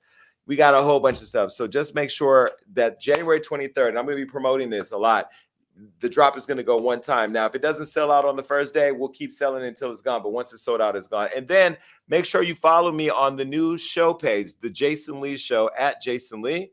Do we have a photo of it? That's it right there. Well, we have more than followers than that, but we're going to get those followers up. And this was the old Gag Nation page. So right now it just says at Jason Lee Show. Please go over and follow that right now. Now, for those of you that are asking me like, hey, can we still use the Hollywood Unlocked Studios if we have a podcast? Yes, Hollywood Unlocked Studios. I'm not going to show you the video now because we're going to have to shoot a new video, because I built a full set in the major room and then I painted the entire place. The place is completely different, but we can still use the living space, the main space, and we can use Studio B where I am right now for photo shoots and podcasts, whatever. So it's still available to you if you want to use it. You can go to hustudios.com. That website's available and you can rent that. And it's available for rent after December 9th. So on December 10th, you can be here. Now, it's time for you to come up here. Let me put up the number. It's 1402 Gagging. Can we put that let's just do what's the main graphic? You know, yeah, it's the last time we could do this. Okay, cool. Actually, no, it ain't, because we'll just change that graphic. Make a note to change that graphic, time to gag or something like that, and then the phone number will keep the same phone number. So please save the number. That was a lot. All right, let's let Weedy Pooh go first. Hello. Hello now. How are you? I'm ready to drag today. Okay, I'm starting off with Cardi B, drag that hoe. And hell no, she don't need no show. Okay, Blueface, he is fine as hell. And, exactly. And Tokyo Tony, she should be on that show. Alexis just said she needs to be on the Bad Moms Club. Yeah. And Boosie just nasty. That's all. Okay, that's it. Well, thank you, Weedy Pooh. Thank you so much for being a part of the show, and I'm expecting you to still show up. Now, I will tell you guys, we're going to do the Jason Lee show after dark a little earlier, so that way people on the East Coast don't have to stay up so late. You know, I want to do it a little earlier, so I don't know. Would you guys think like 5 o'clock, 6 o'clock? Oh, that's too early for me. I'm on the East Coast, and this just right for me. Okay, well, what about 6 o'clock? Okay. Okay. What about? Hey, Johnny. Eastern time, so they're 9. So Eastern time, it would be 9 o'clock. Oh, that's good. That's what I'm saying. If we did it at 5 o'clock, it'll be 8 o'clock on your time. Is that better? That's good. That's really good. Okay. So do we thumbs up for 5 o'clock? Okay, perfect. Okay, so we'll do it 5 p.m. on Tuesday nights. That's good, right? Because it would make it easier. Okay, cool. All right. Sharon, Messy Report. I mean, the Messy Report doesn't necessarily have to go away because, again, the new show we're changing the name and we're changing the format. So it won't just be me in front of this anymore. It's going to be me in a live studio with other people with me. So think of Watch What Happens Live. So it'll be me and it'll be other people. Some weeks it may be just me, but we're going to have in-studio guests who show up and participate. But yeah, do you want to say anything before you get into the daily read? I mean, the Messy Report. I do. I just want to say how much I love you, Jason. It's really weird that you can love somebody that you met through the internet. Oh my God. Oh shit. Fuck. I told you brought us a lot of out of a dark moment. We were going through COVID. The world was dark. I met some really good friends. I met my best friend down there, second to the bottom. And I just really love you so much. I swear to God, Jason, if you ever need me for anything, I don't give a fuck if it's some niggas that look at you the wrong way. All you got to do is make that call, and I'm in there. I'm in there like swimwear. You are just awesome. You're an amazing, beautiful person inside and out. And I think that you've really helped us all through a lot. You never got too bougie. Your head never got too big. And I mean, you did work it with your outfits and shit though, but that was just, a given. And you always included us and made us feel welcome. And when we were around you, you never made us feel like strangers. So thank you for that. And I am so proud of you. I know I'm sad that this is ending, but when you love somebody, you're happy for their success and elevation. And I am so happy because Jason, in the beginning of the show, I told you got so far to go, and this ain't even it. You have so much more to go and so much more that you're going to fucking accomplish. So I love you. Well, let me say this. First of all, we all ain't going nowhere. It seems like we had a funeral. We're all just, it's like we're going from high school to college, right? We're going from high school to college. The set's going to look better. The graphics going to be different. We're going to have company here with us, but this is not going to change. So just so you know, it's just, I had to, when you get invited by the president of the United States to go to the White House because he understands your value and your reach, And then you think about the word gagging and that confusing people. Like they like, you gagging? What y'all gagging on? It's like, child, it ain't that, you know. I'm constantly having to explain. So the Gag Nation, we still gonna be the Gag Nation because every time we level up, we gonna gag. When I get that picture with the president, I post it, they're gonna gag. You know, we're gonna keep giving them reasons to hate on us, and we're gonna keep multiplying, and we're gonna go out and bring more people into the fold, and we're gonna keep growing. So, you know, I know it feels bittersweet because this show, this set, this is ours. Now, you know, the ironic part that's really crazy is that the new set is literally shot in a set just like this with windows that overlooks LA.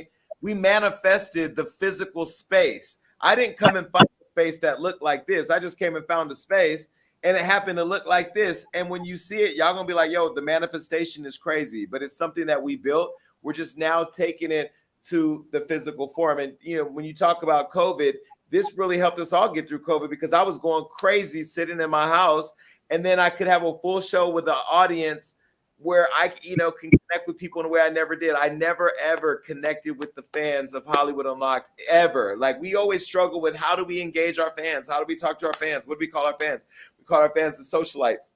We call socialites. But when we launched the Gag Nation on Gagging, it was the first time we actually felt directly what our supporters wanted to say, what they wanted to see. We gave you a voice. So like Hollywood Unlocked was reporting the news, and then this was your way of telling us what you thought about what the news was. And, you know, that to me became a really important part of the brand because it has to be a reciprocal relationship. I don't want to just be making money, making moves and doing my job. I want to know that like you guys actually fuck with what we're doing.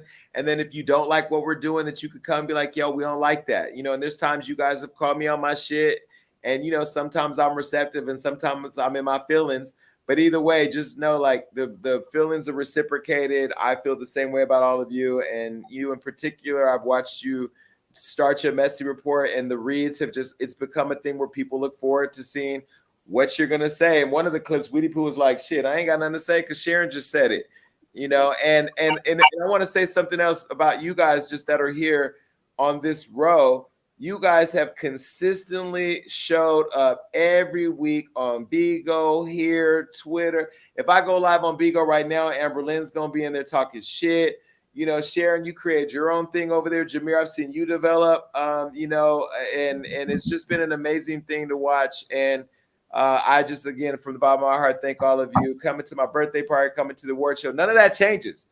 Like, honestly, we need to find a way where we make this group like the little clique that could. Somehow, I don't know what it is. We got to figure it out to where it's like there's a core group of people who are just like, no matter where I'm at, y'all got to be there because we have fun in person too. And I also love that when I'm doing stuff at my birthday party and award show, I'm entertaining hundreds of people. And so although I can't sit there and entertain you guys all day, y'all be like, hey, y'all go straight to the bar or you go straight to the weed truck. Y'all gonna get high and drunk. And I just look over and y'all are drunk running through the party, but y'all are having fun and I'm good. And you don't expect me to do any more than I do. And so I appreciate that. You know, y'all need to get sweaters that say Bone Collector could never.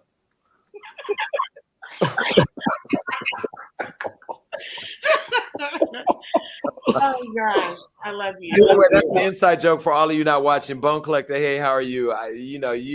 Anyway, God bless you, girl. Yeah, go ahead, Sharon. What's the message report? Put up the display.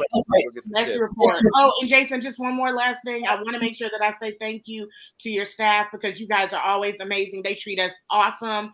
I love you, Hollywood Unlocked staff. You guys are fucking amazing. So let's get into the message report. All right, Kyrie.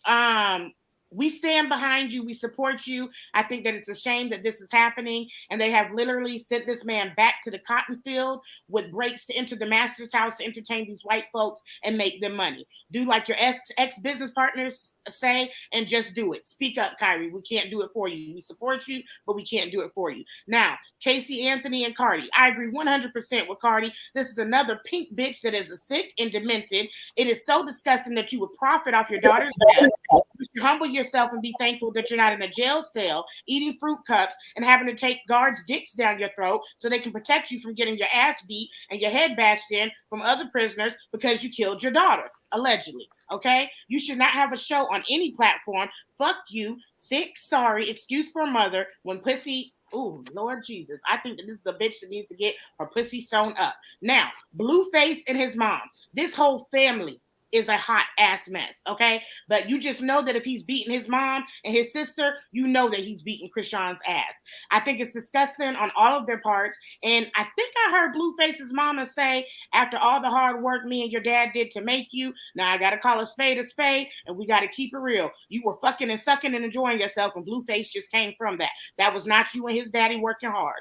All in all, I think this family needs to get some counseling because we're tired of seeing the trash. Side note, Jason, Blueface is fine as fuck and look good at your Hollywood Unlocked Awards. And I just know that dick is good. Okay, I do not condone domestic violence. Okay, Lil Boosie. I really can't say much to a man that had his kids and grandkids swimming around and playing in the same pond. Now, Gabrielle, I can see that you're by your neck roll. You definitely know that you're black now, but you used it in the wrong situation.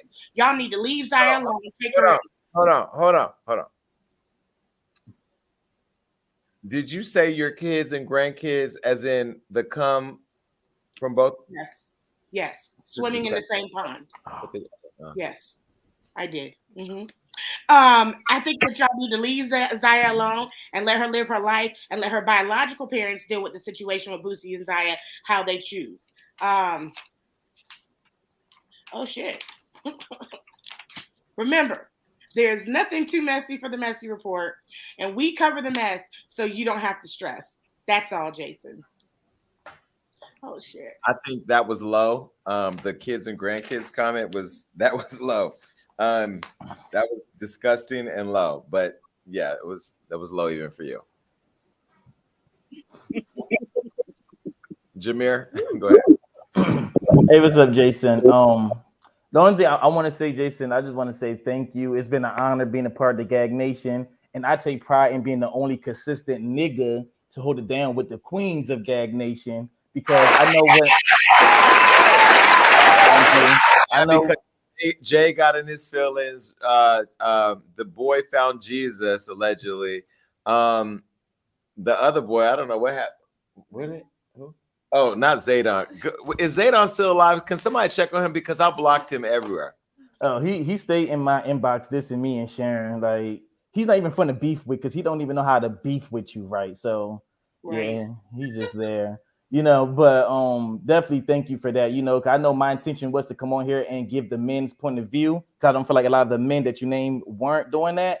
So thank you for that. I learned a lot from you. And I even got to ask some dope questions to people such as Tamar Braxton and Claudia Jordan. So thank you for that. I definitely appreciate you for that, and can't wait to be a part of the next ride for sure.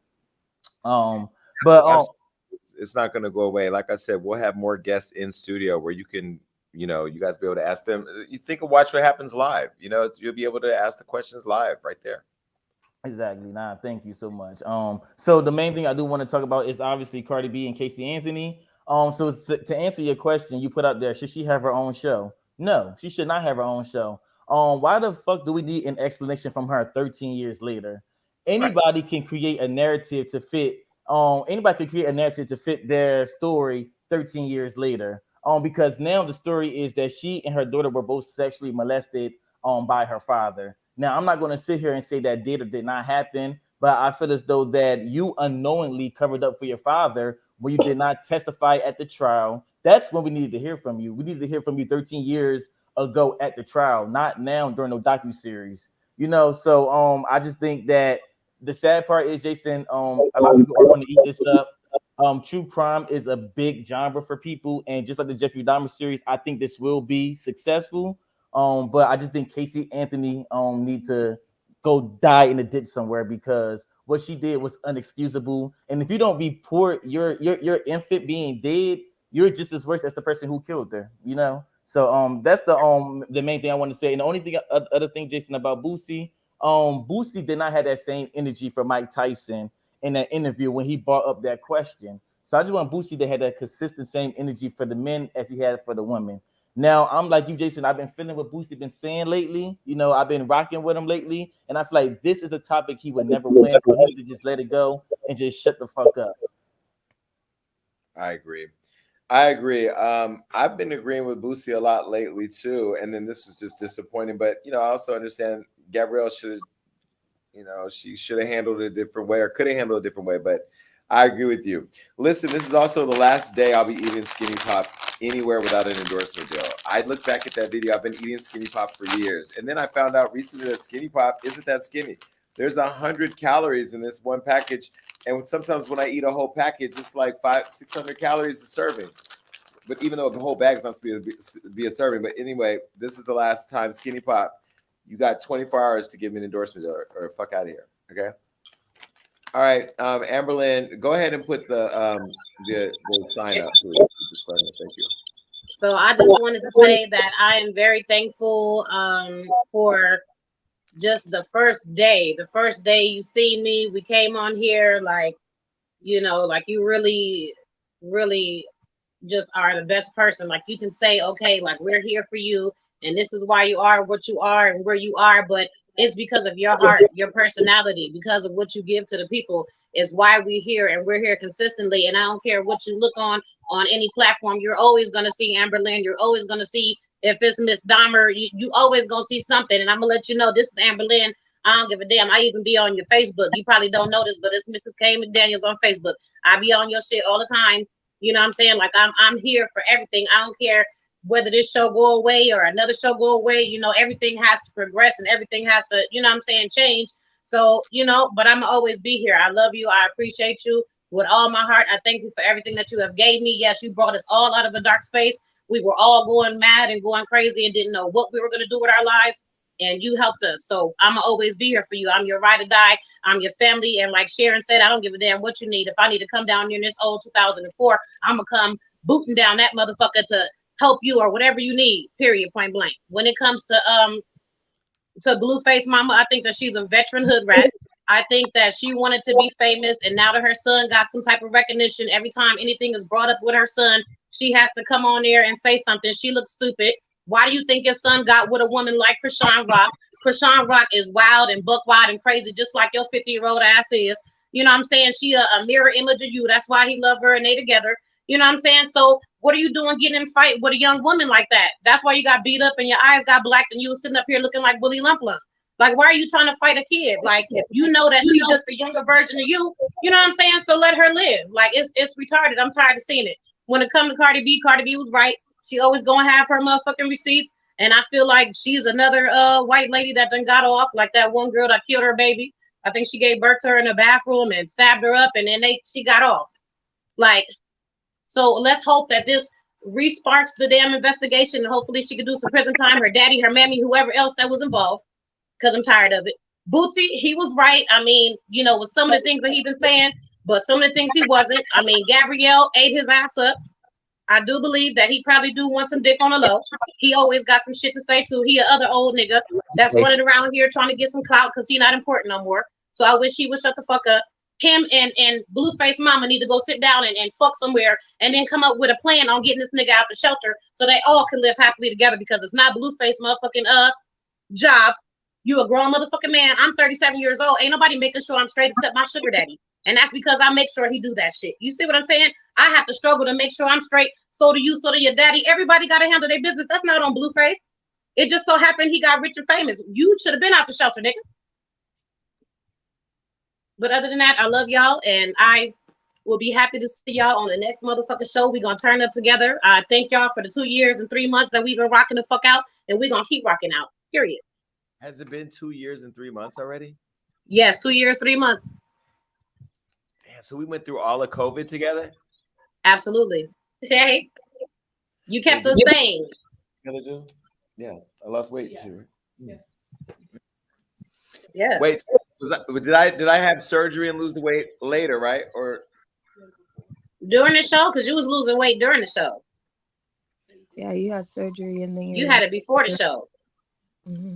And then but then there was one clip where I had lost too much weight and I gained a little bit back and I got to the weight that I wanted to be at. Because at first I couldn't stop losing weight. I was like, damn, people's coming on my thing. Oh, he got HIV. No, baby, them results are there. I can give you my paperwork, but can you show me yours? I don't think so. And why on Bigo, every day on Bigo is somebody got AIDS. Every time I log in Bigo, somebody's reading somebody for having HIV. They need to be sponsored by Planned Parenthood or something. Like they need to go over there and check and do some kind of something. All right, AV, how are you? AV is another person I always see supporting me. I appreciate it. Hey, Jason. I just wanted to echo what everyone else was saying, that we are so appreciative of you and your team. Like, there's never been a situation that we were around y'all in person or behind the scenes with and felt like we were less than. And that's what keeps us coming back, because you pour into us and we pour back into you. Like Sharon said, we have maintained a family here. I consider the Gag Nation a family that I got to choose, not necessarily born into. And we went through a lot of dark times, and we've collectively came through those, and we're stronger than ever. From sending Weedy Poo, we love you, flowers when she was ill, to just being there for one another when we're going through tough times, and you guys were able to facilitate that for us. So thank you, thank you, thank you. I can't wait for the new show. I'm very excited. We're going to continue supporting, and we'll show up no matter what. Listen, we went through Christina's 10 pregnancies. We went through the Birkin bag era. We went through when she was dating the man that didn't speak no English, and he was in the room, but he didn't know what we were saying. We went through blue hair Christina, pink hair Christina, red hair Christina. We went through the twins. I don't know where the twins are. Y'all ran them off. We went through AV. Aren't you dating somebody who's in the Gag Nation? I don't know what you're talking about.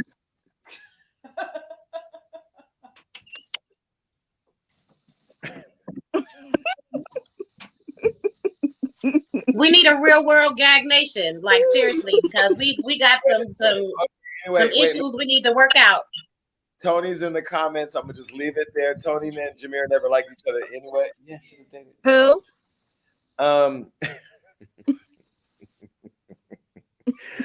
Oh my God, we went over on Bigo and ate it up. We most of y'all went to the Milan family now. Shout out to Sharon. But it's all good. You know, I don't really care about none of that. I wish you all the best. I'm coming back to Bigo, by the way, and so I don't know what y'all gonna do. January, I'll be back on Bigo. Did I tell y'all that? Oh, anyway. Yeah. I just love Bigo. Bigo just, I'm gonna always have fun on Bigo. Like, I don't know. Maybe my team at some point, my attorneys will say, okay, that's enough. But since I'm winning the lawsuit anyway, might as well come back. I don't know. I don't know. We'll think about it. All right. Well, listen. What's up, Betsy Boo? We can't forget you. Hi. I know I've been gone, but I had to show up for the show today. But although I'm not on here or haven't been in the comments, I have been watching every week. I've been back in school, so that's what's been occupying my time. But I'll be on here watching you live. Or even if I'm falling asleep, I'll catch up in the morning, and I always need to hear Sharon's messy report and see Amber Lynn what her commentary is, and everybody else on here. We are a family. You did put something together that we were able to choose as far as a family. We've met each other in person. You've always been pleasant. So I don't really have anything to really comment on what you discussed tonight as far as the tea or the cappuccino, but I just wanted to say that I appreciate you. I appreciate what you did, creating the show. You did do something for us during the pandemic. It was pure entertainment. It was unity, and I have love for everyone on the screen, even the people in the comments like Kimmy, who's always there, Gotti, who's always there, the twins, and a few other people that are around. We were a family, and we are a family, and I got love for you, and I got love for the Gag Nation. So I just wanted to show love tonight. Well, good. Well, listen, I know Kimmy Kim is down there below. She's enrolled in my Media Millionaires University, Media Millionaires Alike. You guys heard about that, right? Yes.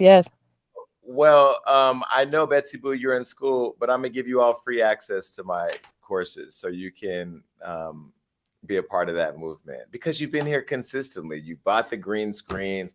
You guys show up with your messy reports. You developed your own thing.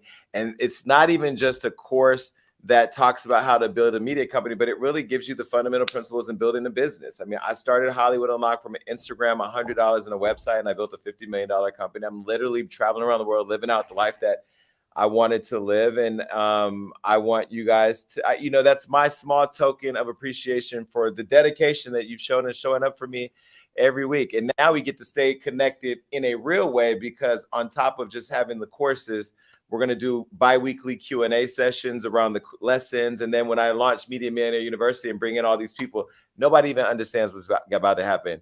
All of that will be free to you, so you'll be able to participate. Oh, that's awesome. Thank you so much. And I think that's so awesome because there's so much talent. There's so many talented people on here that I'm really sure that they're going to be able to utilize that. I'll be able to utilize it. I'm taking business, so that's definitely great for me. Listen, this course shows you my business plan, my financial model, how I built literally how I built the entire thing. Plus, you'll be able to ask me all the questions you want. And I charge a lot of money for that, but I'm not going to charge you. Okay, look, so I'll make sure that Andrew reaches out to Sharon. Sharon, get everybody's emails and stuff, and then we'll make sure to make all that happen. Okay, now I'm going to get y'all out of here because y'all finna get emotional. I ain't got time for that. So, love y'all. Love you. So I'm still a thug. I'm still a thug. I'm still a thug. Let's take some phone calls. I'm sure we have people on the line. 1-402 Gagging, call in. Let's talk. Make sure we know who to give it to. Johnny, is there a phone call? Hello? Hello? Okay, well, listen. Did Johnny fall asleep? Hello. Is there a phone? Oh, hi. Hi. I just want to say congratulations on your successes. Just like family, you know, I don't always agree with everything you do and say, but I do think you're entertaining. And like your therapist told you, the statistic that was planned out for your life was not supposed to be where you weren't supposed to be where you're at today. So that's just it's beautiful to see that coming from foster care. And then to talk about things that you spoke on the show, I just want Black people to stop being surprised when they go against the grain, per se, you know. I think they just should stop being surprised because you already know what's going to come out of that at the end of the day. So I just feel like they should start just being more strategic, using your money and your resources just to place that in areas where it'll actually have impact instead of retweeting things on Twitter that are gonna piss the CEO of Nike off. Like, just stop being surprised. So that's all I have to say. Congratulations. Thanks for taking my call. Of course, thank you. Listen, I agree. Everybody doesn't always have to agree with everything I say. I don't expect people to just be sheep. I do like when people disagree. It creates great conversation. We've had a lot of great moments on the show where we've not agreed. So thank you. Let's take another phone call. Hello. Hello. Hi. Hola, Jason. It's Gina. Hey, Gina. How are you? Blast from the past. How are you? I'm calling because I couldn't be. Bitch, I'm all right. I'm gagging. I know that I am that one that will start crying and having like a heart attack and a telenovela moment. But I do want to say thank you from the bottom of my heart, because clearly when I saw everybody on screen, I got all like sentimental and stuff. You did change our lives so much during the pandemic. Like, you have no idea what you did to all of us. It was such a special moment. And even though I'm in the backstage, in the nosebleeds back here, you know, every single week, you know, blocking and stuff, well, not sucking, I mean blocking and, you know, taking out those negative people in the comments, I do want to say thank you so much. You are like my best friend in my head. And I really think that seeing you every week has changed. So it makes everybody so happy. And please don't make it early, because also mamas need to be in the East Coast, need to be watching you late at night when the kids are sleeping. Well, okay, we won't go to 5. We'll go to 6. That'll be the compromise. 6 o'clock. Okay, 6 o'clock. Yes, that would be amazing. And thank you, Jason, so much. You know that you're such a special individual to me. I don't know what chemistry I feel with you from afar, but I really appreciate you, and I love every single person. And kisses to everybody there. And thank you so much.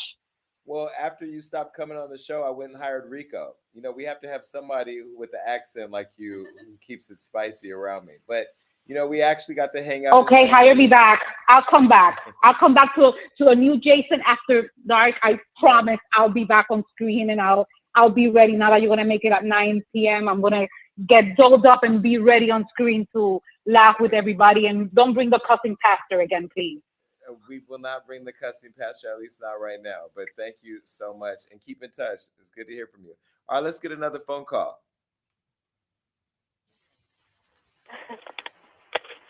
Hello. Yo. Hi, Jason. Yo, what's good? I don't know where to start, but I just want to say I'm a frequent listener. I'm a fan. You know, I follow you on a lot of social media, and I keep close contact with you through Twitter. It's Big Juice from the East Coast. I just want to say I love you, I love you, I love you. From a Cancer to a Leo, I feel like you're one of the homies, and I talk my shit about Trasha K. I talk my big one about Cardi, and I support you all day. I talk to my people about you. I just feel like I always give you your flowers, and I'm never gonna stop. My heart is beating so fast right now, because that's just like, I feel like everybody gets that ambition from you. I feel like when people talk to you, they just get a fire in them, and I just want you to know that no matter where you go in life, I'm going to thug it out with you. I'm one of them ones who's going to ride to the end. So do your big one. And you know what I'm saying? Like, big ups to you. I love you. Shout out to your team. And you got us through dark times, like everyone said. And shit, keep going. Thank you. Thank you. I received that. I really do. I think one of the things my publicist, my poor publicist, shout out to them. They are over me. My therapist was saying to me, was like, just, you know, acknowledge who you are, And I'm Jason, and I don't really think about what we've gone through. I forgot about I didn't forget, but I know, like, we've been here for so long. The pandemic was a time where we were trapped in our houses and we had no entertainment, and we were entertaining each other. We built this thing together. I remember Johnny coming in trying to figure out this production stuff. Do you guys know how many times I cussed Kelvin out?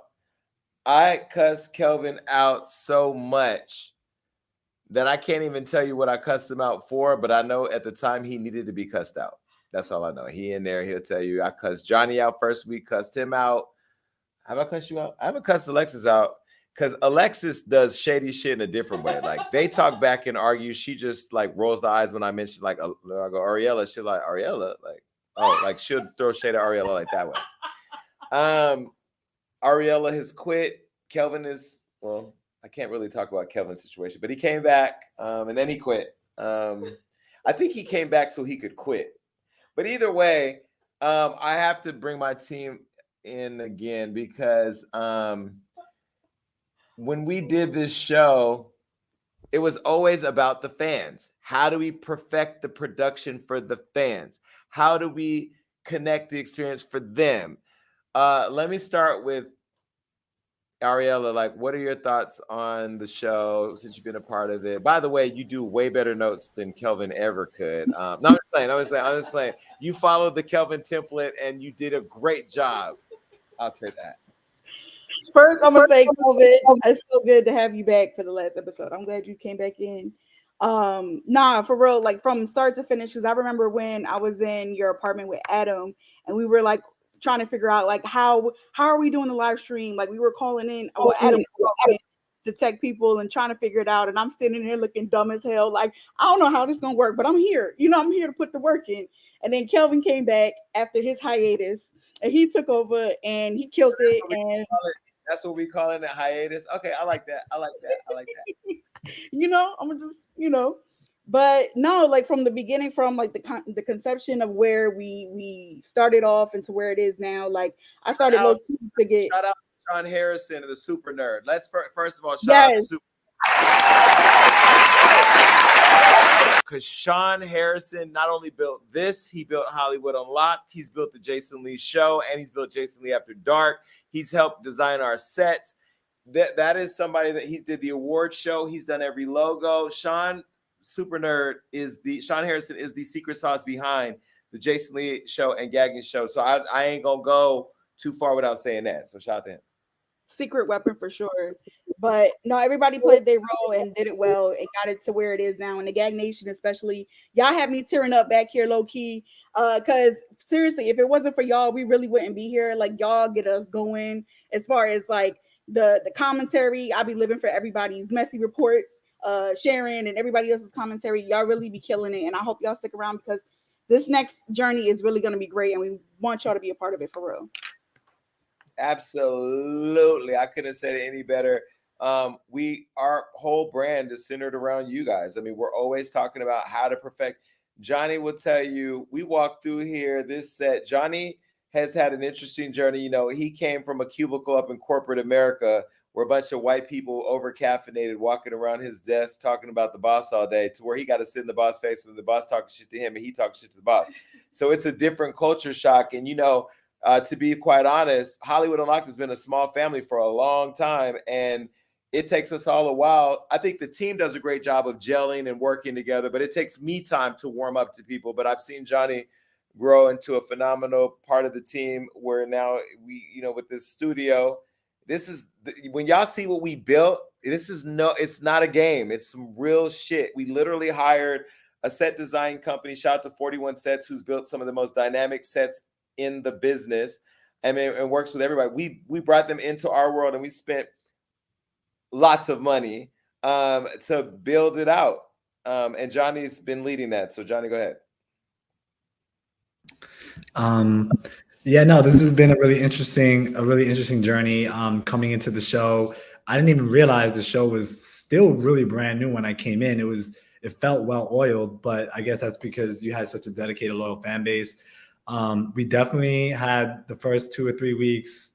Gagging was literally the hell that existed for me because it was your baby and you wanted your baby to be right. But we're here today, living for everyone on the Gag Nation. Literally, I love seeing how all of you guys have become a family. You guys went on your little real world trip and just how all the tea comes back to the show. It's hilarious. Also, Jason bringing me into the show, y'all trolling me in the comments. I've never been trolled before. The Johnny's a op. Y'all can stop with that. We're retiring this. All right, we're doing something brand new, something good. So y'all can stop telling Jason to fire me.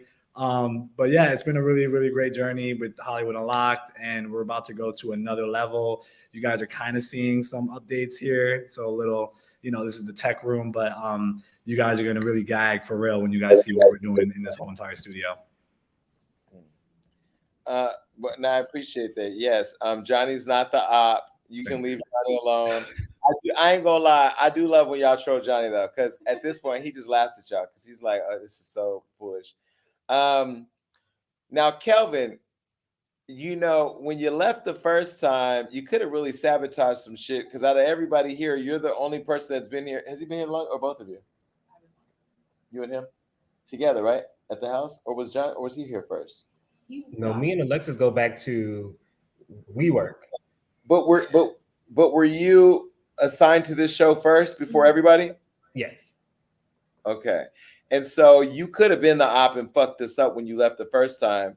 And you know, we were looking at some content the other day, 6 Degrees of Sexpiration, which was hilarious.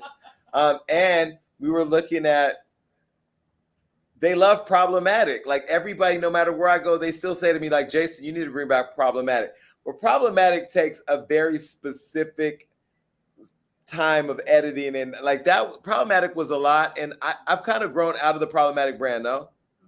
Make it a segment once a week. They won't be. I'm trying to interview Michelle Obama. It's not. That'll be problematic. Okay, but anyway, what do you want to say? Anything else? No, I just say thank you to the Gag Nation because y'all really held it down from the first show when me and Adam were both looking so confused at how to run a teleprompter and how to put graphics on, but y'all stuck by us all the way from Roddy falling asleep in the bed to the Bell twins changing wigs to everybody that was just really just down for us from the beginning, like Corinthians, and I'm trying to think all the old people that was just there that first episode. Where's she at? Yeah, so thank y'all to everybody that held it down the entire time and just make sure that y'all kept back coming after mess up after mess up. Jason cussing us out and all those long meetings afterwards and us praying before every episode that things don't were you there for the Bigo nigga one? I was there. Me and Alexis was sitting there. We didn't know what to do. We were stuck. We didn't know if we should move, if we should leave. The funniest part was, you know, Johnny's new, but Alexis and Kevin were not. They've been with me from like he said, the WeWork days when we were sitting up in a corner office with nothing to do but acting like we had notepads, markers. I'll never forget Ariella's face. Ariella's face was, I don't know why we coming, because we ain't doing shit. But look at what we manifested. Okay, so like sometimes you ain't gonna believe it's gonna happen when it's happening, but it not happening at the time is part of the happening. It's a journey. This shit does not happen overnight. But I will never forget. Alexis and Kelvin were sitting here and Johnny was here and they just wanted to get the fuck out of there. It was like Bewitched. You know, when she blinked her eyes, all of a sudden she's somewhere else. They would blink their eyes and they were still there and Johnny was still going. But that was the fun. There's not a moment on the Zeus network that was more funnier than that moment right there. I tell you. But again, I think all of our fights, if we even call them that, our disagreement, it's always about how to be better. You know, we've never fought about not being better and not being better for the people who show up for us. And so y'all just got to know, like, we appreciate you. And like Kelvin said, you know, even Kelvin coming back today, it's, you know, we were all here for the right reasons. The people who are not here, not all of them, like Adam was a big part of this show too, from the beginning. I mean, Adam literally learned this entire system and then made a whole manual before he left and passed it on to Johnny. Johnny had to come in and learn an entire system of how we operate. Like, this is not just, and shout out to T.S. Madison, who was very helpful in guiding us along with doing this. And shout out to Armand Wiggins, who was also helpful when we started the show and coming in and telling us about lighting and these different things. And, people think that I take everything personal online. I really laugh at shit and I know how to make the internet market my shit for free. So when I talk shit, I'm literally only doing it to make people talk about me. So I don't go to sleep at night, you know, losing sleep over anybody. So shout out to Lovely T and Sherelle's World and House of Aaron and all the different YouTubers and even Wally's show, who's shown us a lot of love and promoting our show. And we came into your space, disrupting it. And we appreciate those of you that have come on the show as guests. Shout out to Amber Rose, who made an appearance at the house. That was interesting. And Tamar and, you know, the different people that came on. I'll be honest with you. After a while with COVID, you know, outside opening up and planes happening and building business all over the world and moving around and stuff, I stopped giving the show what it deserved. I stopped giving you what it deserved. And so that's why now I've gotten all my trips out of my system. I do have to go to the White House next week, and then I'm going to Dubai to get my residency, and then I'm coming right back. And also for those of you that don't come on Friday, there's a big launch party on January 8th that's open to everybody. There's gonna be thousands of people there, and I'm asking somebody to host. So I'm really keeping my fingers crossed about that. And I want you all to come through. So you'll find out more information about that soon.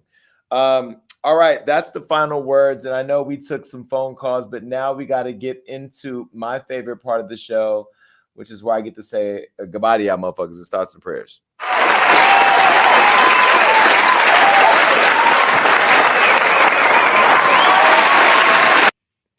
Well, the time has finally come to say goodbye to our last episode of Gagging with Jason Lee. But it's not goodbye forever, because we have better things in store for the Gag Nation family. Now, we've come so far, like I said, when I first started the show. Remember, after that fan tried to train shame me, I clapped back with the show, and look how far I've taken it. 2 years and 3 months, they said, of a show where I flew on a plane and played a slot machine and did a whole rap song with Tiffany Haddish that never got released. Look at how far that we've taken this show. Because of this show, because the show is not just mine. The Gag Nation runs the show. It's yours. The Gag Nation makes sure that the show is so messy, and I secretly love it. Now, as we transition into the Jason Lee Show, and specifically the Jason Lee Show After Dark, the Gag Nation will continue to play a huge role in that show, because the show is yours. While I sit in this chair and spill the tea from commentary from the Gag Nation, that's what makes it so sweeter. When you come in and you drop your messy reports, that is the sweetener to the tea. Now, from y'all's comments on the topics and guests we've had on, to the beef y'all have behind the scenes. Remember that trip Sharon organized and people said she took their money? I don't believe she did that, but I heard what they said. Hell, even the rap battle between Amberlynn and Christina, y'all truly make this show special. And we wouldn't want it any other way. So make sure y'all stay tuned in to all of the updates we have coming for the Jason Lee Show and the after show with the Gag Nation called Jason Lee After Dark. And we want all of y'all to come along for the ride. And we want all of you to see our new home this Friday, those of you that come in person, and on Thursday, specifically at noon, on my Instagram at Hollywood Unlocked, when I reveal the new set and the new Jason Lee Show set. And make sure you're following us on Instagram at Jason Lee Show for more updates. In the meantime, if you want to learn more about how to build your own media empire, grab my blueprint at MediaMillionaires.com right now, because you're going to see the people that I just gave free access to in the classroom. That is the show, people. I